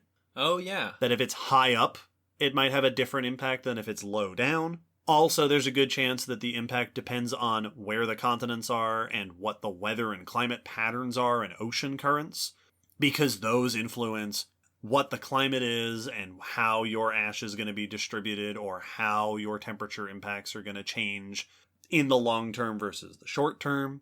There's been discussion about what was the state of the planet beforehand. Mm-hmm. So if it is, for example, the continents and the oceans and the climate is in a malleable state for whatever reason, it's just a state that is less stable, then you might be more likely to suffer bad effects from the enhanced volcanic activity. And again, the end Cretaceous extinction is one where we've talked about the volcanism might not have done it by itself, but then an asteroid hit. Yep. And it was, like you said, the 1-2 punch.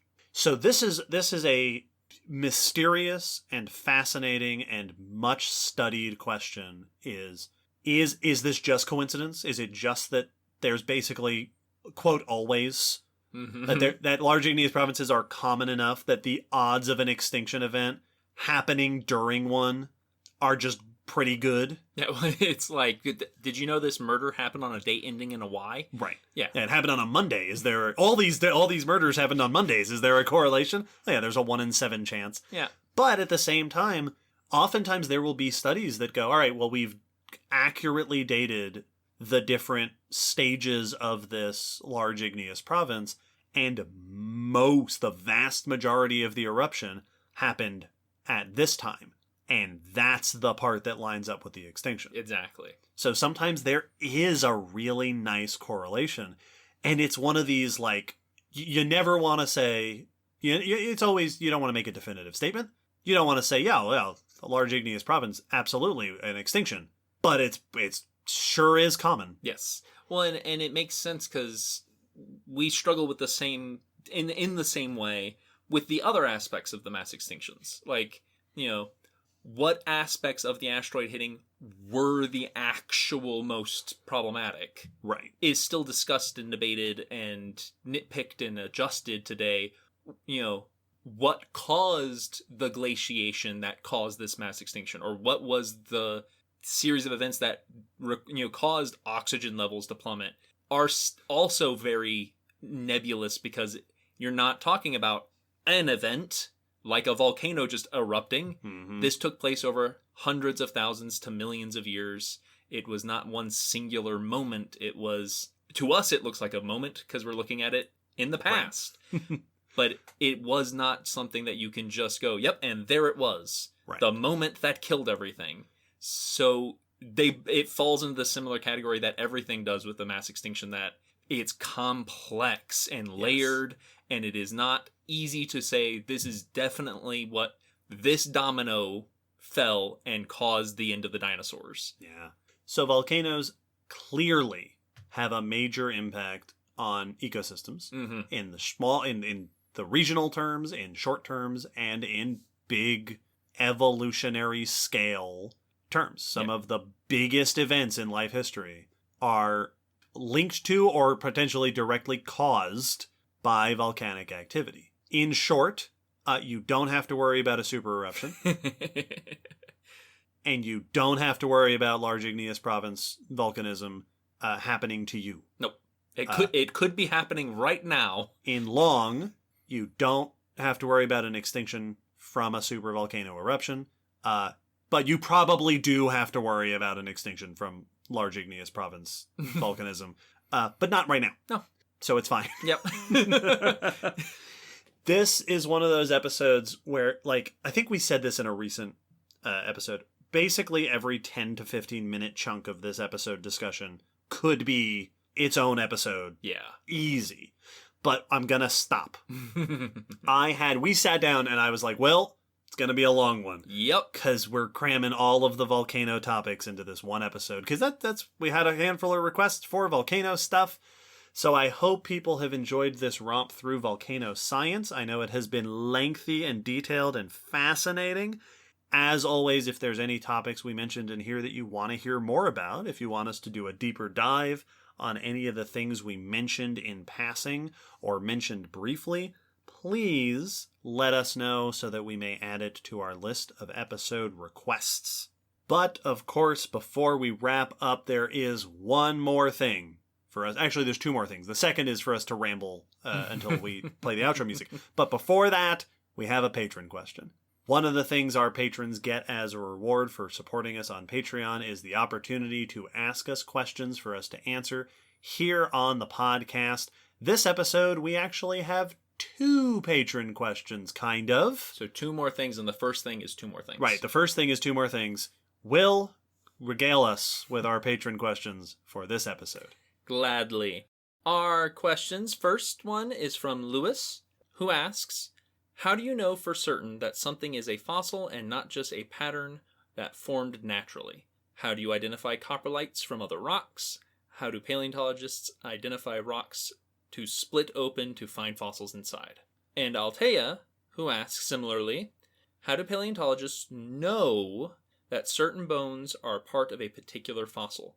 And how do you know where the bones go? I'm thinking especially of fragmented fossils or multiple bodies being found in one place, and some ancient life, like Anomalocaris, looking super weird. These are all excellent questions. Mm-hmm. And they all revolve around the same point of when we find a thing, how do we know the thing that it was? Yes. How do we know what we're looking at? Totally valid. There are fossils that don't look like fossils. The Anomalocaris example is very fun, because that is a case where multiple body parts were originally identified as separate organisms before it was realized that they all go together. How do we tell a poop from just a rock? All great questions.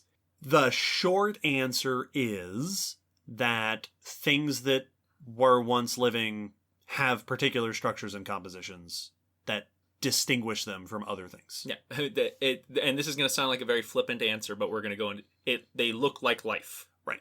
Now, we should specify that sometimes we don't know. I think this often gets, I'll get asked this at the museum. People will say, hey, when you find just a little chunk of bone, how do you know what it goes to? And I say, sometimes we don't. Yeah, if it's actually a splinter of bone, it may never get paired up with what it goes to ever. And I see that on, online. I'll see people in like news articles. They'll be like, how do you like find a toe bone and know what the animal was? And sometimes we don't. Mm-hmm. Sometimes it's just a toe bone and we go, well, it's a toe of something, and then we move on. Well, and that's why often, and this has happened in the news when we've discussed things, or talking about like a lot of the regional episodes, talking about Australia and Antarctica, when listing through like what was found in this age, there's tons of examples where it's and a theropod. Right. We have a toe bone, in this example, a toe bone that is definitely theropod. It's shaped like other theropod toes. Mm-hmm. We We don't know whose, because we don't have enough of the rest of the theropod to know what group it definitely would have been grouped into. Right. But it's we can give you a general idea. The quick response and sort of the broad response to how do we identify it is that paleontologists spend a lot of time studying anatomy of modern animals. Yes. And the wonderful thing about evolution is that all life shares features and has distinguishing features. Mm-hmm. So that every species has body structures that look different from every other species. And every bone in the body looks different. Like a humerus looks like a humerus and a femur looks like a femur, but a human femur and a cow femur and a frog femur and a turtle femur are going to look different just because they evolved on different paths. Yes, they're different groups, so they just ancestrally started with different features and different attributes, and they are living differently, and so they have evolved to different lifestyles. Yes. So, if we know enough about that feature, we can identify, if it's an animal we know very well, if you find the head of a horse femur, Mm-hmm. someone out there can tell you it's a horse femur. Yep. Because that's just an animal that is very well studied. I would imagine that if you find any like square inch of human bone from any part of the human body, someone could tell you what it's from. Yeah. Because it's human, and we just have a sense of, have a knowledge of the structure, the composition, the shape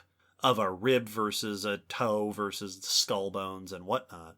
So in those cases, it often comes down to just the shape. It comes down to the features on it, Mm-hmm. where the muscles attach, this and that, the composition, how it's structured. Different bone of different animals in different parts of the body is often structured differently. What is the texture or density or actual makeup of the bone? Same thing with seeds and pollen and wood and leaves. It's partially ancestry and it's partially function Mm-hmm. that causes them all to be different. And if they're different enough and if we know enough, sometimes we don't, Mm-hmm. right? Like you said, sometimes it's a toe bone and we go, all right, theropod dinosaurs have toes like this, but we can't tell you which of the millions of theropod dinosaurs this was. Yeah, it could be something new. It's maybe a situation where this is a new species, but we can't confirm that yet. Like if you find a snake tooth or a croc tooth. Yes. All right, snake Yep. or croc, and that's as good as we can get.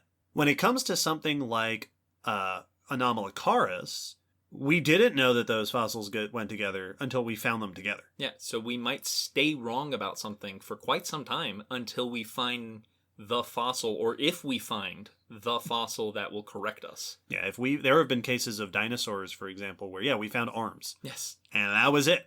So we didn't know what the rest of the body looked like. I still have a book that was talking about there's an Therizinosaurus, and what a massive predator Yes. we are waiting to find. We know these are arms. We know it's some kind of dinosaur, but all we have are arms. We don't know the rest of it. Mm-hmm. And there have even been cases where, we've got maybe an arm and a tailbone, but we didn't know they went together until we found a complete skeleton and went, oh, okay. Those separate ones match up with this. Yep. That's part of the same animal. Yep. And that's like you said with Anomalocaris. That's whichever was named first becomes the name for the whole thing. Yes, which is why it's named Weird Shrimp. Yep, because it was named after its mouth part. Yep. That looked like a weird shrimp. Another version of this question, and this may be what our patrons were partially asking, this would be very common in the museum, is not just like, what are the ways that you tell them apart. And like technically we do, like there are listed ways to describe species apart, and so we have features that we know. But often I would be asked, how are you able? Right. Like, how are you know? doing that right now? Yes. And the analogy, the comparison I would always give is it's the same way that you can give a car part to a car person and they can tell you what it is, but often even like what car it's from. Like, yes. Oh yeah, that's from a Honda somewhere in the 70s. Like Marissa Tomei. Yeah, like they can just look at it and know because they've been looking at cars for so long that they just have a database of knowledge. They may not even be able to describe right away what they're identifying. That half the time when I'm like, oh yeah, that's definitely fish. And someone will be like, how do you know that? It's like, it looks like fish. Yes. Sometimes it's just you've seen enough. Well, like Laura, our friend Laura and our friend Sean at the museum, those two can identify a piece of tapir bone. Here's a little piece of bone. That's tapir. How do you know? Because I have seen 1,000 tapir bones, and that's just the shape and texture and structure. That's what it is. Yeah, I know what it looks like. It's just I have the experience of knowing what it looks like. Now, a couple of the other specific questions there. Lewis asked, how do you tell a fossil from a naturally formed structure? And again, sometimes that's really hard.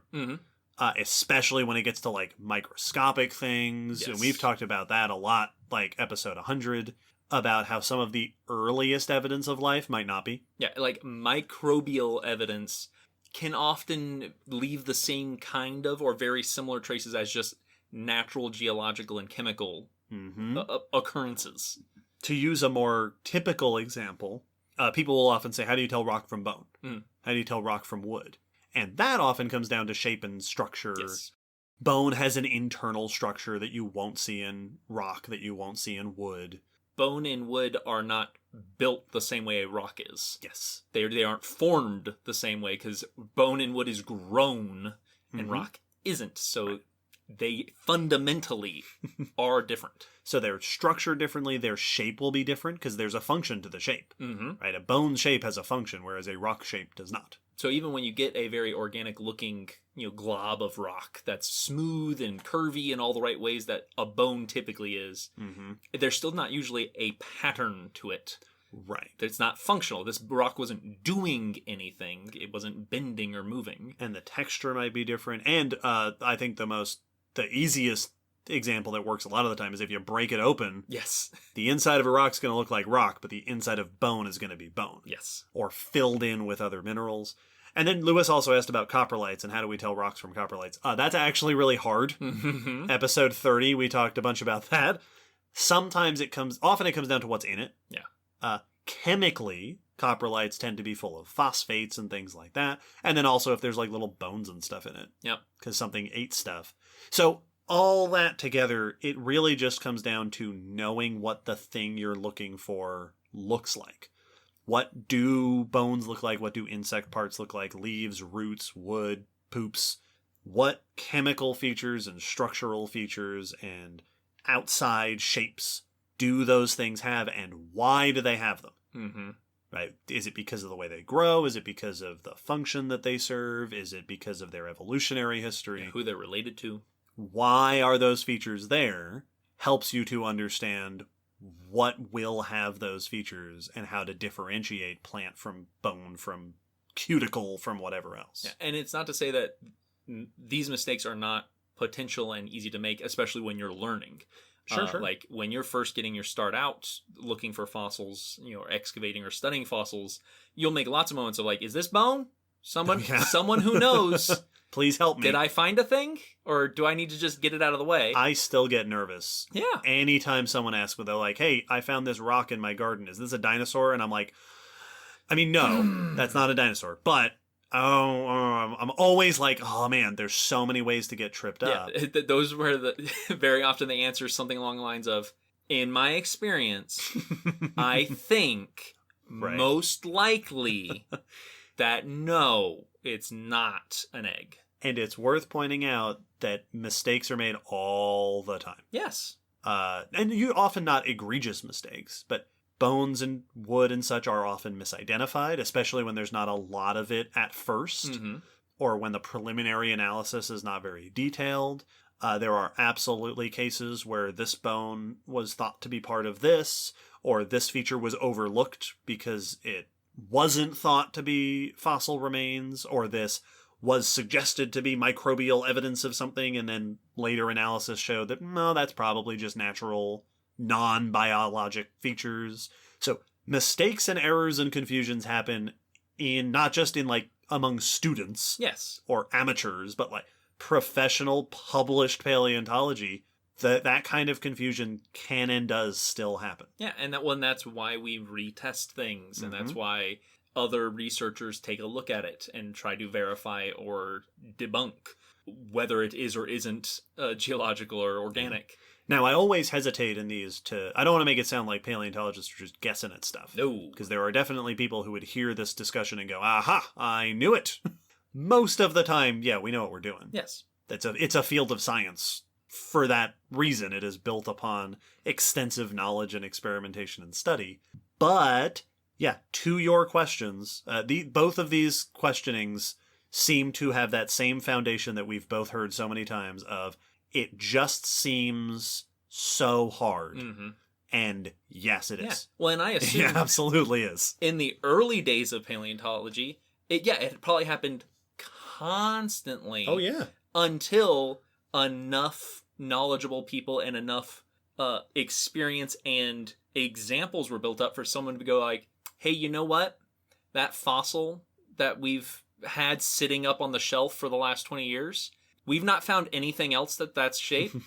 We're pretty sure it's a rock. Yep. Like that, I'm sure in those early decades, it was happening much more frequently until we finally built up enough knowledge to go, okay, yeah, no, that's actually not a thing. Mm-hmm. Or actually, yeah, you know what? I thought this was a nothing, but then we found 20 more identical nothings. Oh, yeah. And that still happens today every now and then, too. And realized it actually is fossil. We didn't recognize what it was right away, so we assumed it wasn't. And so part of the reason we're able to do it as confidently as we can today is over decades and years of building up the knowledge so that now we are dealing with the distilled what to look for and what not to look for. Yes. Great questions. Mm-hmm. Fundamental questions. Thank you both for asking it. Thanks to everybody who supports us on Patreon and everybody who listens. I think it's about time. Yeah, it's good. To wrap up this giant episode. Thank you to everybody for listening. We hope that you enjoyed it. We hope that you had as much fun in this. I want to say a deep dive, but it wasn't. No.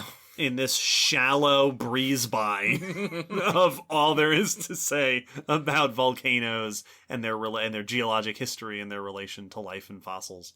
This was a fascinating one. Volcanoes are cool. They are so interesting. As usual, like I said, if you want to hear more about these topics or any other topics, reach out to us and add requests for us to do.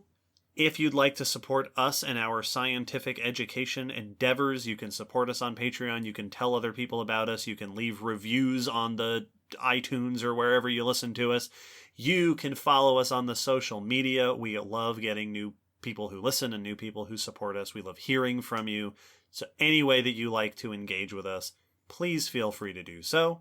As a reminder, shortly after this episode comes out, we are celebrating our 5-year anniversary with a live stream that anybody is welcome to join on January 29th at 2 p.m. Eastern Time, where we will be making some special announcements in celebration of this milestone that we have hit.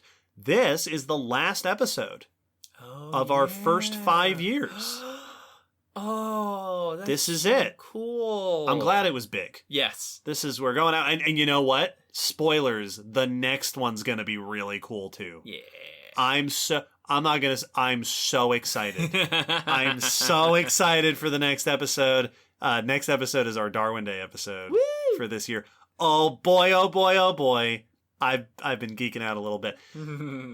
So keep your eyes out for all that. Follow us on the social media. Tell us if you have any favorite things or memories about the 5 years of the Common Descent podcast. We would love to hear from you.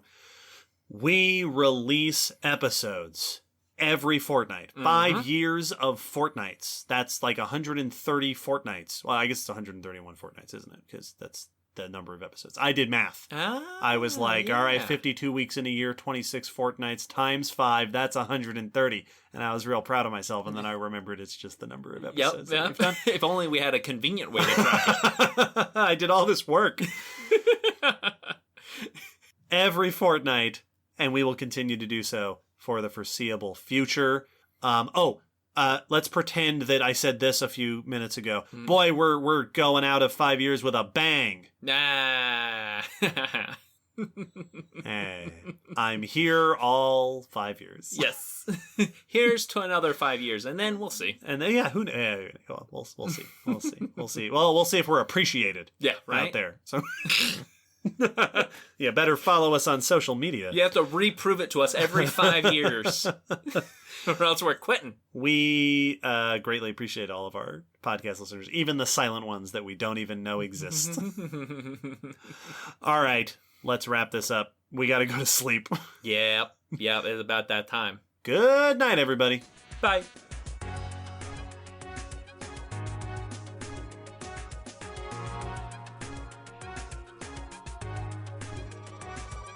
Thanks for listening to the Common Descent podcast. You can follow us on Facebook, Twitter, YouTube, and check our WordPress blog for pictures and links after each episode. Huge thanks to our patrons whose support helps keep this podcast running and who get access to bonus goodies on Patreon.